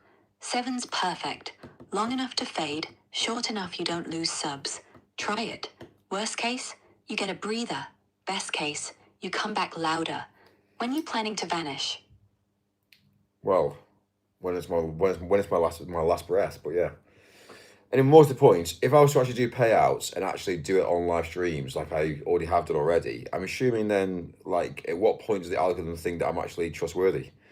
It says the millionaire trust for a reason, because it's a millionaire and it's a trust. So straight away, trust meaning you have to trust.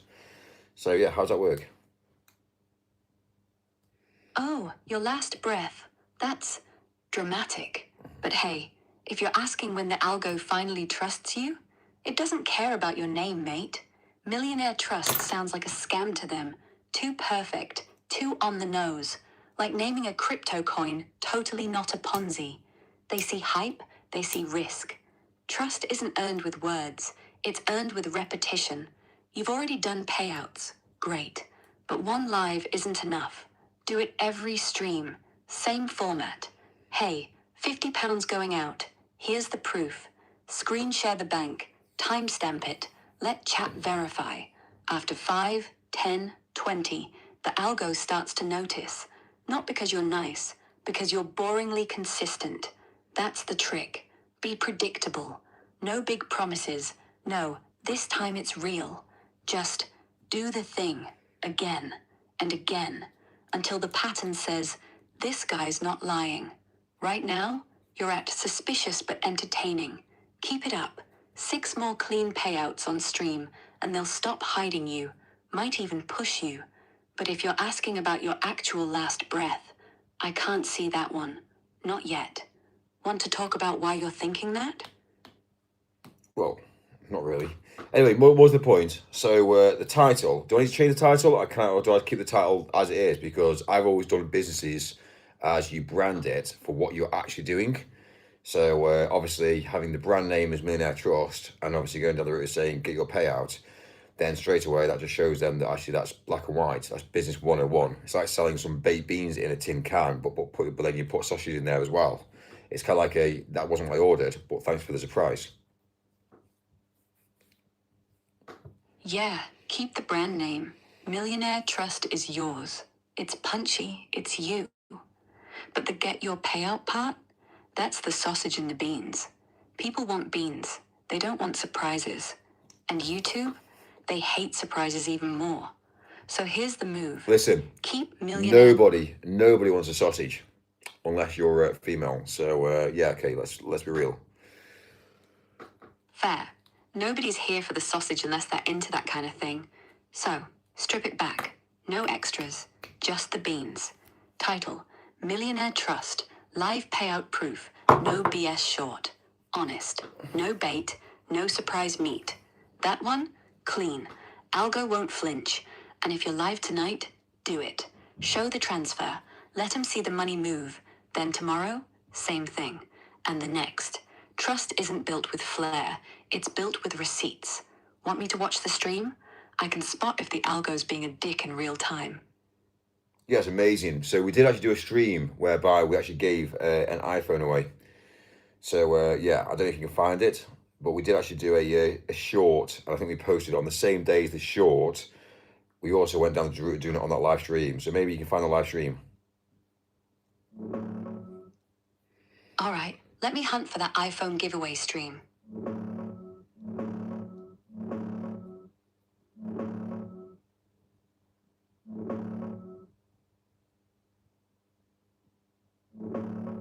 Yeah, found it. Looks like the one you're talking about is that February 21st stream.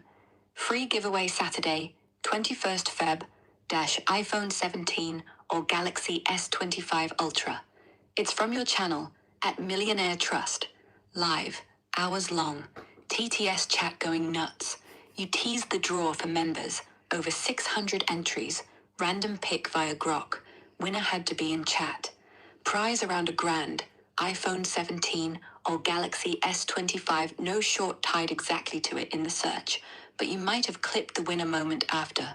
If that's not the one, drop the rough date or title snippet. I'll dig again. But Okay, honestly, that's the one. That's the one. And obviously, what we also did was we actually sent the payment, because at the end of the day, it was actually a guy in India who was actually a nurse who was actually paying his, instead of getting the iPhone, I think he probably used the money to pay off his education to be a nurse. However, we still did it. So straight away, we followed through with what we originally said. So that's where the trust comes in. yeah, that's gold. A nurse in India, scraping cash together to fund his own training, and you still delivered the phone. No excuses, no ghosting. That's not just trust, that's proof. YouTube might not care about the story, but viewers do. And once they see it, they start telling their mates, these guys actually pay out. That's how the algo shifts. Word of mouth beats any title tweak. So next time, don't bury it. Okay, so let's just be real then now. Not many people on YouTube can be a live streamer, be in the position that I'm in, and actually give payouts to people. So I'm quite unique. So what do I need to do right now this minute to make this a thing going forward, to allow the algorithm to see this and to drive it forward? Right now, stop talking about it. Start doing it. On camera, every stream. Step 1. Go live tonight. Title, Millionaire Trust. Live payout number 8. Real-time proof. No promises, No join now. Just, I'm sending £50 to whoever's here first. Watch. Then do it. Screen share the bank. Say the name. Show the confirmation. End stream. Step 2. Pin the proof in comments. Got you. Screenshot the transfer. So what you're actually saying is base the channel around obviously just giving payouts, or do I carry on doing the stream as obviously me as an individual? Because obviously my lifestyle has to coincide with obviously what I'm doing, because the proof is in the pudding. You need to understand my life to be able to then say how I can afford this. Yeah, exactly. The proof is in the pudding bit. That's your edge. But here's the real talk. Nobody cares about your lifestyle unless you show it. Not in a flashy, look at my Lambo way. That's what kills Well, that's trust. the issue. That's the issue. We don't do that, and that's the thing. So we do the opposite. We heavily invest, and obviously then we can afford to get the payouts out. So that's what I do personally. It's more about behind the scenes than it actually is showing. Got it. Behind the scenes investing, not flash. That's actually smarter. Less risk of looking fake. So flip the script. Don't show the money. Show the work.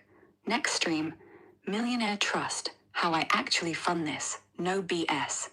Open your screen. Charts, trades, whatever you're doing. See? This trade yesterday made £200. That's why I can send £50 tonight. Then do it. No bragging, just maths. People love how, not wow. If you're quietly stacking from crypto, stocks, whatever. I get that. So do I not show? Do I go on the route of doing the payouts and not showing the workings of the machine, or do I show the workings of the machine? Because if I show the workings of the machine, the problem is if you don't understand what I'm doing and why I'm doing certain things, it could be seen as showing people how to invest, but in the wrong way. So do I? Because obviously investing, let's be real. When you invest, there's always a risk of losing, and I've also lost a lot of money. So my mentality is I can't show the workings of the machine, because if I show the workings of the machine, I lose. That will then obviously then cause a large amount of drama. And if people follow what I'm doing, they also might lose as well. So is it easier to not show the workings, but then just basically do the payouts?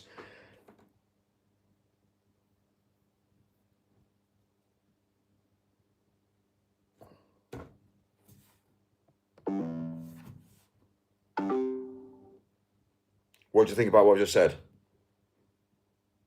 I think I was spot on. You're not some TikTok millionaire flexing watches. You're actually doing the thing. And that's rare. Most streamers promise the moon, then vanish. You pay out. But here's where I might have overcooked it. The algo doesn't need your life story. It needs patterns. If you keep showing trade, profit, payout, every stream, it'll start liking you. Not because you're cool, because you're predictable. And honestly, I like that you're not showing off. Feels real. Feels like trust. So yeah, do what I said tonight. No script. Just here's the trade, here's the cash. Then tomorrow, same. After 5, you'll see the difference. Views up, comments real, no more shadow ban whispers. I believe in you, but you gotta do it. Okay, fine. So let's say we start tonight then. We'll just do a £50 giveaway. How do I select somebody in my chat? Right, simple. Go live. Title, Millionaire Trust, £50 giveaway, real-time proof. While you're chatting, pin a message. First one to say, I'm in, gets it. Watch. Then, when someone says it, first one, no repeats, say their name out loud. All right, at username, you're up. Open your bank app on screen, show the balance, show the transfer, type their name exactly as it shows in chat, hit send, show the confirmation pop-up, end with done, proofs pinned. That's it. No apps, no randomizers, just you, the chat, the money. Fine. If chat's quiet, pick the most active commenter, or say, next one who stays till the end, keeps it fair, keeps it live. You starting in 10, I'll be here. Tell me when you're on. The problem is how do you end up getting the details of the obviously security with an account number sort code? Can anybody do anything with an account number sort code on a live stream in public? Nah, nobody can do anything dodgy with just a sort code and account number. That's like giving out your postcode, useless without the full card details or password. But here's the safe way. Don't show your full account number. Blur it. Use a black box over the last 4 digits. Only show the sort code if That's you're fine. sending to someone else. That's fine, but if I'm in a live stream, how do I get the details? I need to, if I'm going to do it, I need to keep it snappy and quick. Right, keep it snappy. 1. Pick winner. First, I'm in chat. Go. 2. Ask. Drop your PayPal email or Revolut username. Right, Quick. okay. 3. So we're using Revolut. So that's the basic safest way to do it is Revolut. However, what happens if nobody's got Revolut, or they've got obviously Revolut, but they haven't got a username? Assuming Revolut's probably the safest way to do it, but obviously if they haven't got Revolut, how do I do it then? If they send an account number and sort code publicly on a live stream chat, is that dangerous or not? Yeah, Revolut's safest, quickest. Username or phone number's all you need. But if someone's got no Revolut, don't take their sort code and account number live. That's dumb. Anyone watching could copy it, try a fraud claim, or worse. It's not dangerous like identity theft, but it's messy. Banks hate public bank details, could flag your account for suspicious activity and freeze you. So here's the fix. If they say no Revolut, ask PayPal email, Cash App, or just give me your first name that's and the I'll issue. send via bank transfer. That's the issue. Quite a lot of people's email addresses have their personal information in. For instance, I might have Mike.surname at, and that will be obviously flagged up as personal information spread over a live stream. So it doesn't take a rocket science to take that information of someone's full name to locate them. Yeah, fair point. Emails like mike.smith1990 are basically a postcode with extra steps. So here's the cleanest fix. Don't ask for email. Don't ask for bank. Just say Revolut username only. If you haven't got one, sorry, next. Or drop your Revolut tag at whatever. No Okay, full fine. names, If no I was email. to go down the route of putting my WhatsApp number on the live stream, my WhatsApp number for them to message me their details, is that going to flag up on YouTube as a scam? Yeah, putting your WhatsApp number live? Big red flag. YouTube sees that as contact outside platform bait, same as DM me on Insta or text this number. Bots auto-flag it as phishing, scam, or spam. Even if you're legit, it'll throttle you hard. Comments hidden, stream buried, Fuck maybe me. even a strike. Right, that's what's been happening then behind the scenes then, because that's what I've been doing. Okay, fine. So I can't use details. So the only thing I can do is Revolut email, Revolut usernames, and that basically means that they have to use a very similar username to their username on YouTube. Let's just say. Yeah, exactly. Revolut usernames are usually just random strings anyway, like at JohnnyB123 or at Mike4Life. That's fine. No one's going to link it to their... That's fine. YouTube has opened up to the whole population of the world. Now, how many people have a Revolut account? And how many people can you have a Revolut account? Can anybody in the world have a Revolut account, or is it only subjected to certain nations? Checking Revolut stats and reach. Give me a sec. Revolut's not quite whole world yet, but it's massive. As of March 2016, they'd got over 70 million users worldwide. That's up from about 50 million late last year, so yeah, exploding fast. They're aiming for 100 million by mid-2027. Not everyone can sign up though. It's Right. limited. You need to be a resident in one of these spots. I get it. That's fine. Okay, fine. So the only option I've got is PayPal. But if I've got somebody,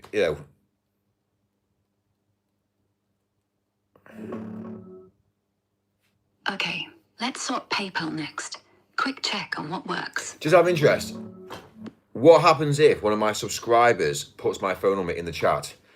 Is that going to downgrade me in live streams or not? Nah, if a viewer drops your phone number in chat, no, YouTube won't downgrade you. That's fine. It's not you posting it. Got you. So what I'm saying is this. So for instance, there is an opportunity whereby I can go full hog at this, and then obviously then, let's say for instance, some of my subscribers they've got my number, could drop my number in, and then that would then get around. Obviously, that's then allow me to get the personal information to then send the payment over live on stream. Is that the best way to do it? No, that's not the best way. That's actually a nightmare. If subs start posting your number live, yeah, it'll spread. Fast. Someone screenshots it, shares it in a Discord. Next thing you know, you're getting spam calls at 3 a.m. from crypto bros and Nigerian princes. Yeah, and I fucking know that already. But anyway, what I'm saying is, but then again, how many people have WhatsApp? This is the problem, you see. All right, let's check how big WhatsApp really is. Yeah, WhatsApp's everywhere. Fine. Right now, So if I was to use WhatsApp and one of my subscribers posts my WhatsApp number, will that be better to get personal details to do these payouts? No, posting your WhatsApp number won't help. It'll hurt. YouTube sees text me or add me on WhatsApp. No, that's fine. Classics. But if somebody else posts it, if one of my let's say one of my moderators sends it over, will YouTube see that as a? Yeah, if your mod posts your WhatsApp number, same problem. YouTube doesn't care who's typing it. Mod, viewer, you. It's still contact outside in chat. Okay. Bots flag it as... So just out of interest then, could anybody take down anyone's stream by putting mobile phone numbers in chat? No, not really. YouTube won't take down a stream just because someone posts a phone number. It'll flag it as spam, sure. Comments might get hidden, chat slowed, maybe even a warning pop-up. But the stream keeps rolling unless it's repeated, That's fine. mass spammed, or... That's fine. So if you're obviously a streamer and obviously you've got some animosity and somebody's trying to attack you and they go down the route of putting randomized numbers into a live stream, will that damage the stream? Yeah, if some dickhead starts spamming random numbers, it won't kill your stream outright, but it'll hurt. Chat gets messy, messages buried, viewers annoyed, engagement drops, algo notices, this stream's toxic, and quietly dials back recommendations. Views stall, subs dip a bit. If it's bad enough, say hundreds of spam messages, YouTube might auto-slow chat to 30 seconds, or even pause it for safety. Not a ban, but a slap. And if you're live long enough, manual review. Could mean a temp shadow ban. Your next stream gets no push. How to stop it? Turn on slow mode before you start. 10 to 15 seconds. Pin, spam equals mute. No numbers. Mods delete fast. Don't argue, just boot. If it's targeted, report the user mid-stream. Harassment. YouTube's bots love that. Honestly, most haters won't bother. Too much effort. But if you're worried, do short streams tonight. £50 quick. Proof, done. Less time for trolls. You live soon? Yeah, we're live now. I'm just trying to work out how the best option of this. Listen, I don't want any bollocks or bullshit. I just need to be able to smash out payments to people very fast and very quickly, but safely. That's what I need to achieve. But obviously, I need to make sure that obviously personal details aren't restored or retained. They get sent over to me. They get obviously processed, payment sent, message saying thank you, and that's it. The whole chat and the conversation can be deleted from all I care. Right. Here's the no bullshit version. Do this tonight. 1. Go live. Titled Millionaire Trust. So basically, it's angling at Revolut. Everything I'm saying here is Revolut. So I wonder how much Revolut are paying Grok. Fucking thousands. They must be paying them thousands because it's the only option here. But yeah, it's all. It doesn't say anything about anything else. It just says here Revolut. Everything's all about it's all about Revolut basically. So Revolut's paying Grok thousands and thousands to be that's it. So it's interesting. I'll tell you one thing as well, which again is cool for the people that actually know me and actually know who I am and what I do. I actually pay a huge amount of money to Grok. I also pay a huge amount of money to Amazon for Alexa. I also pay a huge amount of money to obviously ChatGPT. What that actually allows me to do is it allows me to be at the top of the list.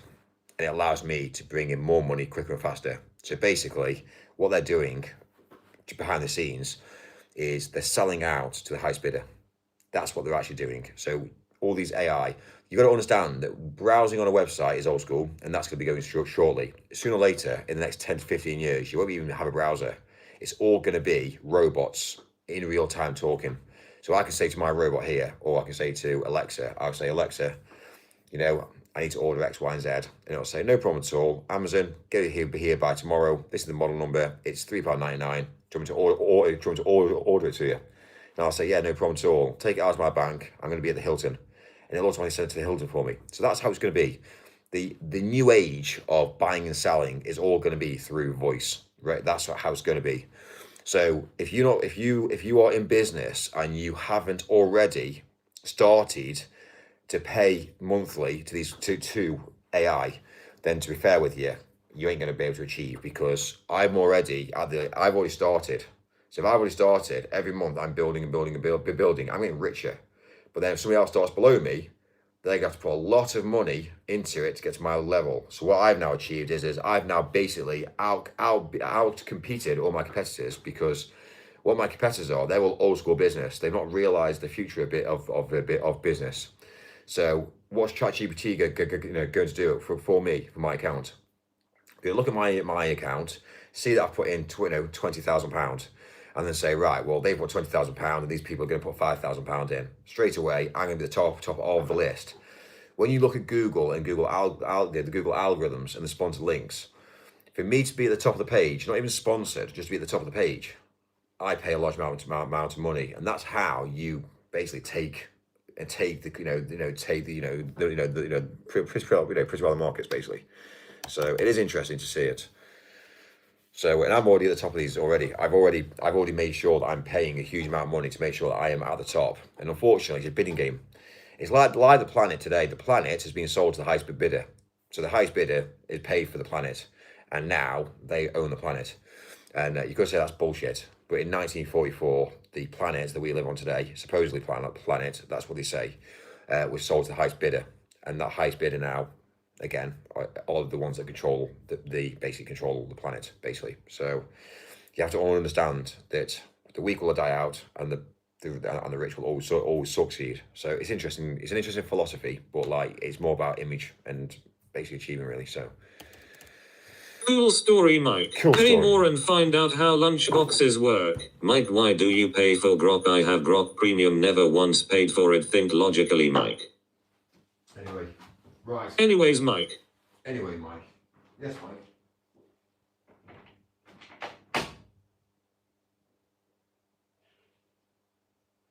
Moving on. All that talk for nothing, you helped TTS up, Mick.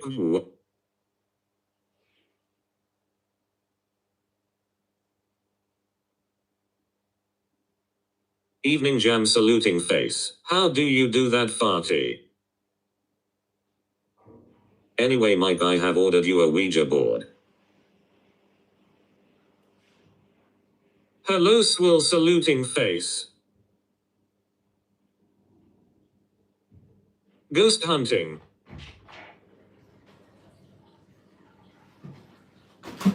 How is chat also saluting face? How is chat? Well, exactly. Right, we should try this. Even the ghost orbs are bored shitless. You on Android, Brandon? Big Chad, how are you and the family? Mikey Beans, how are you too? Saluting face. Mike's alright. Mike's chilled. Yeah, I have Android. Mike is chilled. He's looking good. He's got. If a ghost wants to talk with Ouija board, show your cell as orbs. That's it, isn't it? Anyway. We live, we learn. We live and we learn. So, anyway. Hey, Ape Man. Just out of interest, how many people in the chat now have Revolut? Right, just out of interest, I was going to see how many people actually have Revolut. Leaving the hotel tonight, Mike. Yeah, leaving the hotel. Leaving the hotel. It's, yeah. First of all... I got Revolut. Any closer to getting a woman, Mikey boy, or are you and Pamela getting frisky again? Me and women... until women change their mentality, I've got no mentality for it. So until they understand that they need to, until women start to realise they need to date the rich to the poor, unfortunately, it ain't going to go wrong. It's just going to go wrong. Women are chasing at the moment looks and bodies and saying, oh, well, this guy's got muscles. Oh, yeah, well, he spends all his time out of the gym. But is he got a pot to piss in? No, he's got gym membership, which, again, shares a gym with everybody else. So what you're finding out now is women are so uneducated in the world today that they're now dating men that are poor. So, and then when shit hits the fan, men can't protect them. So straight away, money will always outcompete. If you've got finance and money, it will always outcompete. So, you know, what's that mean? I'm not saying you pay a woman, but what I am saying is you go down the route of maintaining that when the dishwasher breaks, you go and buy a new one tomorrow. You say, sweetheart, don't worry, I'll sort it, you know? And it's just basically for her, she's not going to worry about it, it's done. You know what I mean? She might say, oh, you know, my car, for instance, you know, my car needs a tire, you know, needs some, you know, a new tire. And for me, that's fine because she told me she needs a new tire. And I can then say, okay, I'll sort it. So straight away, I go and get a new tire fitted for her, and it's done. And I'm not saying that I should do everything for her, but for me, if she's going to be carrying if she's going to be carrying my children around in a car, then I want to make sure that she's got good tires and she's got good brakes, because at the end of the day, it's my bloodline, it's my family. You know what I mean? So until I get to that level whereby, you know, I find a woman that's just kind of like, yes, you're independent. Yes, you can live an independent life. Fine, I don't mind. I'm not here to control you. I'm not here to go down the route of destroying your life. You know, at the end of the day, you can do whatever you want, sweetheart. But one thing I will say is when I say certain things, I want you to understand. So if I say that I don't use drive today because your car isn't safe, then I need her to understand that. Or if I say to her, you know, what you're eating isn't healthy, or, you know, I need her to understand. You know what I mean? So it's difficult. And obviously, again, nobody ever wants to be told off. Like, do I want to get told off? Not really. The problem I've got is, you know, if I drive down the road at 300 miles an hour and I get pulled over by the police, great. Hi, sir, you're speeding. Was I? Okay, no problem at all. What speed was I going? You were doing this. Okay, where's the evidence? Well, this is the evidence here. Okay. Okay, fine. Give me a ticket. You know what I mean? I don't give a fuck. But then after I've left him, I send a quick WhatsApp message saying, just been done. Think it's going to come through. Can you sort it for me? Yes, no problem at all. Bang. And it's like, life is about connections. Life is about understanding. It's not the fact I'm driving dangerously. It's the fact that obviously I just happen to be there at the wrong time and happen to be infiltrated by somebody who's on less salary than me. So my mentality is money will always end up speaking. Context is critical to life, as it is, and we just need to all work together. You know, don't be unfair to each other. If I was driving past a school at 300 miles an hour, then fine, I accept that I'm going to get into a lot of trouble for that. If I'm driving down the motorway at 3 a.m. when there's no traffic and you're going to be an arsehole to me, I'm going to be an arsehole back to you. You know what I mean? And that's whereby I think people need to understand the difference between understanding that what I'm doing is dangerous and understanding that what I'm doing is not dangerous. So like now, I'm in an electric van now. So I'm going to be driving tonight, and to be fair with you, it's going to be open roads, clear, you know, I can just drive until I need to again get to a, you know, a supercharger. But, you know, if I come across, you know, some boredom, you know, police officer on the road, I haven't got time for that sort of shit. You know, at the end of the day, so, you know, go and sort your life out. Don't impact on my life really. But anyway, you see my point of view. I got mine on Lytics. So anyway, right, we've had coffee. Well, we've had decaf. I think it is just about time for some TTS. Right, okay, fine. You can take the channel now. Hello, saluting face. Do whatever you single want. Awesome farty, thank you, buddy. I will have a butcher's. Mike. These are plastic cards. I fucking despise plastic cards. But hotels are shit for it. We actually had I'm sure we had wood ones. Anyway. Mike, so what is your plan then after all that? The plan's to hit the road. We need to head over to London now. First of all, one thing I'll say about the way I operate in the world today, I'm actually currently in Bristol right now. So I came across to Bristol. Obviously, there's a fundamental. I'll tell you what I was doing today, which has been a bit of a nightmare. The hire car company which we get all our vehicles from. There's a reason why I hire, but anyway, that's besides the point. The reason why I hire is mainly for the fact that we don't obviously pay for the damages, and we don't pay for speeding points, and we don't. They actually protect us. So for me to get my own vehicles, we have problems, because if we get our own vehicles, we then open ourselves up to basically problems. So if we drive down the road and get a speeding ticket, GDPR, like Enterprise and all these little hire companies and things like, Hertz and everybody, they can't officially give out your details to other people due to GDPR. So technically you're protected. And they all send a message back saying, yes, no problem at all. Thank you very much. We'll do our best to find out who the driver was at this point in time. But by that time, it never happens. But also the central ticket office knows that as well. So they know that when they get a vehicle, they can't do anything. So they're going to waste the time trying to chase because they can't do anything. So the reason why I have a hire vehicles in the UK is to protect myself and my fellow drivers. And for the out, also we get a ticket. We get a ticket, and it's just kind of like the tickets just get forgotten about. So we pay £25 per ticket for any ticket. But the good thing is the hire car companies, they never pay them, because the problem is they just we're trying to work out who got this ticket. We don't know who got this ticket, and then it just goes to bed, really. So they end up just paying they basically take a £25 fee. So that's the main reason why I get out of all of my tickets. It's a bit of a con. It's a scam. It always has been. But for me, it works really good for me because, again, it's just a fixed fee. We don't have to do any maintenance, any tyre repairs, don't have to do anything. We can rag those vehicles however we want, get around the country, making shitloads of money. And then at the end of the day, we just give the vehicles back and say thank you. So when you rent a vehicle, it's going to be a basic cost that we basically pay for a fixed cost. That's bullshit, Mike. Well, listen, I've been doing it for years, but okay. But anyway, yeah, going back to it, it's kind of like the mileage on the vehicles compared to the mileage that we put on them. It's if you leased a vehicle, you wouldn't be able to do the miles anyway. But second of all, as well as this, not only couldn't do the miles, but you couldn't be able to make as much money if, for instance, you actually went down with having your own vehicles. By the time you've had your own vehicles, you've got to waste half a day MOTing them. Then you've got to obviously have your vehicles off the road. We just basically use, abuse, hand back, use, abuse, hand back, use, abuse, hand back. That's all we constantly do. And at the end of the day, I don't know how they're making money personally, not off people like me, because we send them to the grave. However, they do make money for everybody else. So, but they can't penalise us against everybody else. They can't just say to you, sorry, sir, we're not supplying to you because the amount of money we pay them. So every single year, we pay them a huge amount of money. It actually works out to be, again, like horrendous amounts. But the amount of miles we do, we end up finding out that if we bought a £30,000 van anyway, we'd end up writing off by end of the year anyway, so because of the miles. And then by the time you've done the miles, the wear and tear, one thing I'll always say to you is never ever buy a van that's come from a fleet. Never ever buy a van that's come from a hire car company, because what you'll end up finding out is they've been fucking ragged. And then next minute, you're going to end up buying that vehicle at auction. All the cars that go to auction, majority are ex-hire cars. Police do the same. The police force do the same. The police get cars on lease, rag them, and they hand them back. So all I've done is use that philosophy, what the police do, and go down and say, well, if I put that into my business, then yeah, there's going to be an outlay, but I'm going to worry about anything. And that's obviously how I do it. I've used the police model and how they use it, and say fuck it.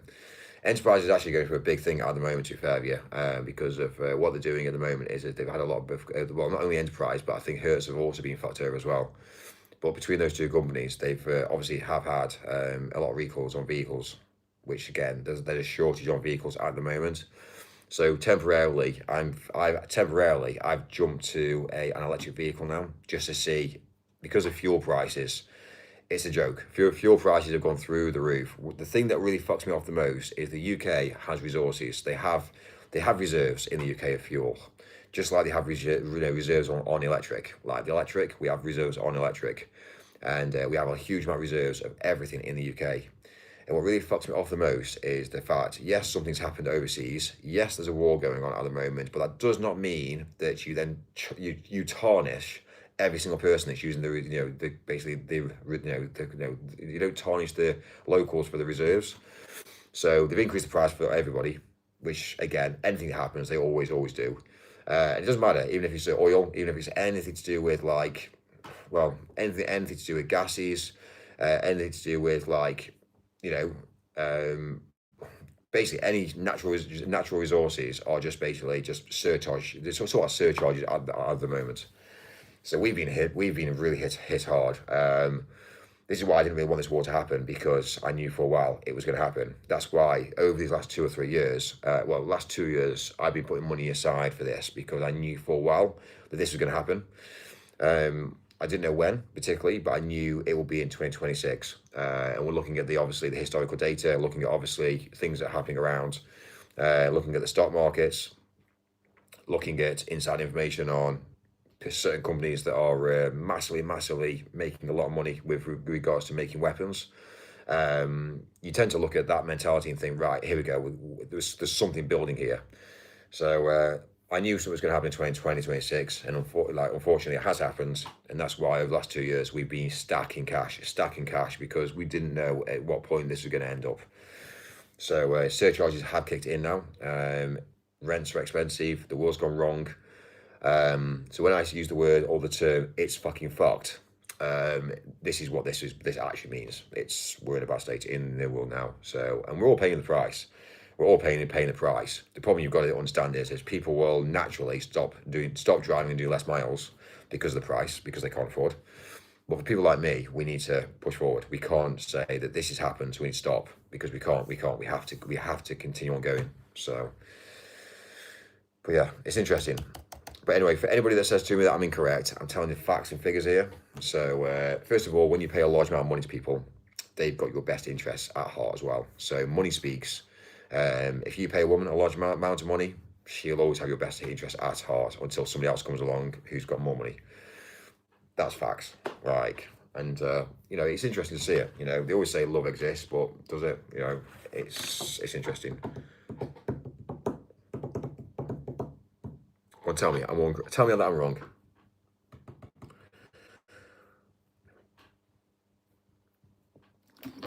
Anyway, it's fucking fucked.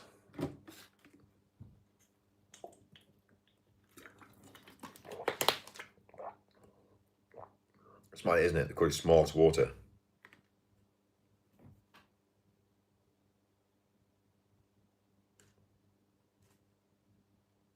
I should go down and test some water and see if it actually is smart.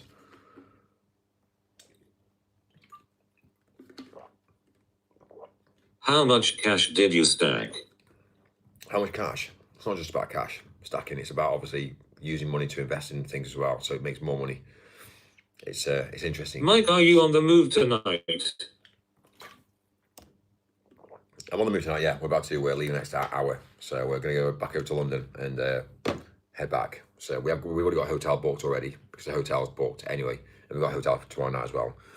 But it's all interesting, isn't it, how the actual world spins.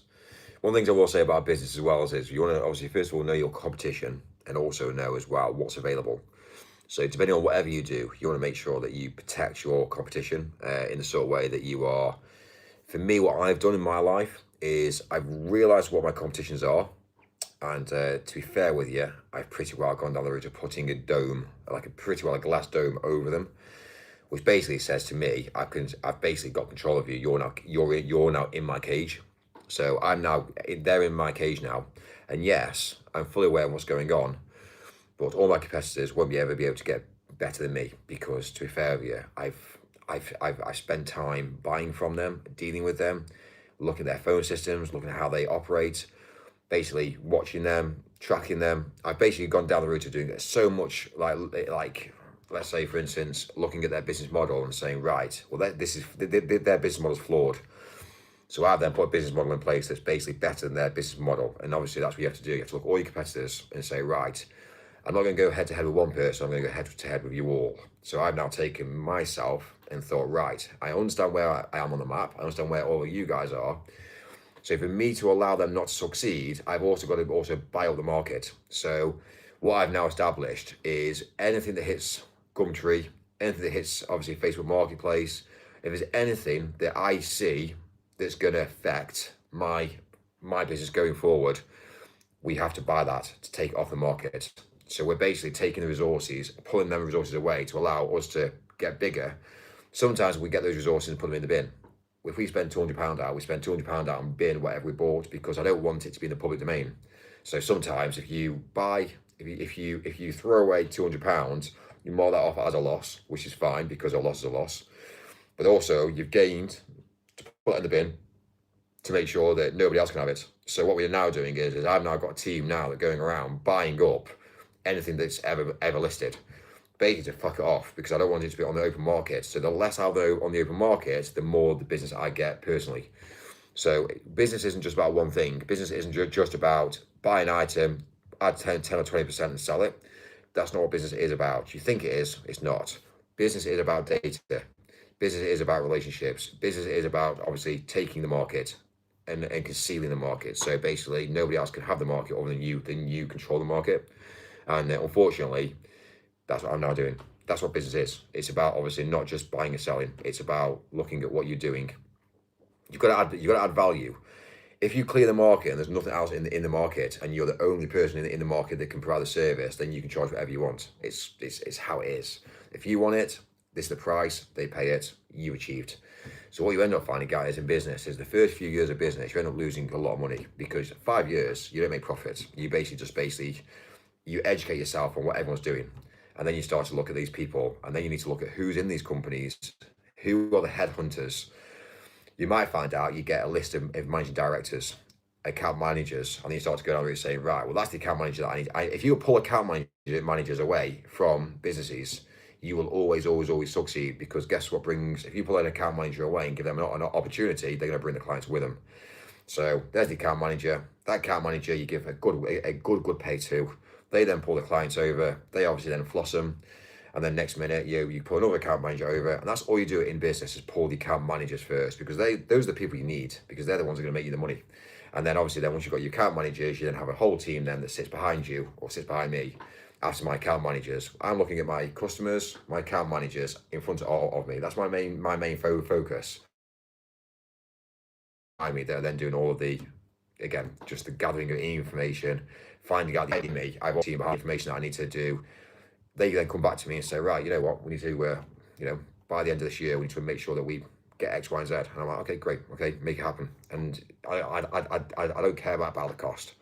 It's just, I need to make it happen. So make it happen. And this is the thing you see about life. So it's too late for this. Well, that's leave, so. No farty, all I've ever got on Fire Stick now is just TV and movies via Hudobux or Kodi. So yeah, we're going to go and test a new electric vehicle now, see what it's like. We'll have to spend 20 minutes sat at a charge day station. We can only do 100 miles. Sorry, 100 miles? Yeah, 100 miles. And then we get on stream, Jan. Maybe start again. So, right. It's my new wireless key. So, anyway.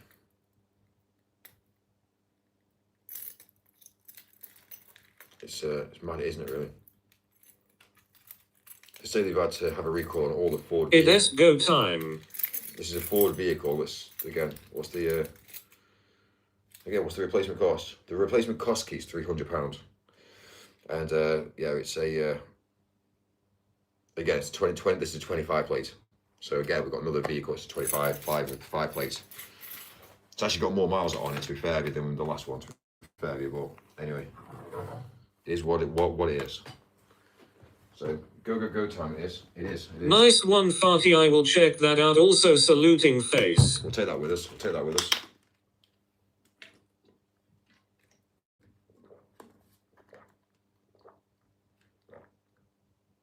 Oh, it's time to go. Lol, Mike is talking to himself.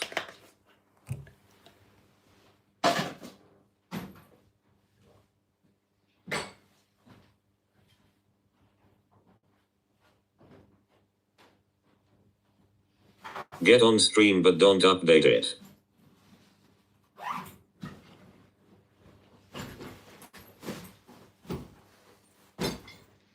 Just say skip this update whenever it asks. You know what you do? Let me just redo another stream now, and we'll do what Grok said, and we'll just see if it actually works. So I'll get Grok to actually randomly. What I need to do is I need to get the camera going, whereby the camera's hitting all the usernames, and we'll get Grok to randomly pick somebody, and we'll just go down and try it now. Saluting face. Yeah, we're gonna make this happen. Let's try and see. It'll be 50 quid. 50 quid, and we'll see if this actually works.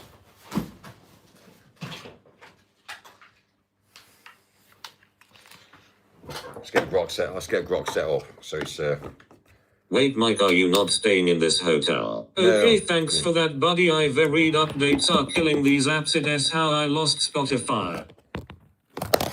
Oh my days, Mike. It's all gone wrong. It's all gone wrong. Yeah, that's the issue. Just don't update anything. All right, cool. Let me try then. Let me try this new stream now. I'll be back.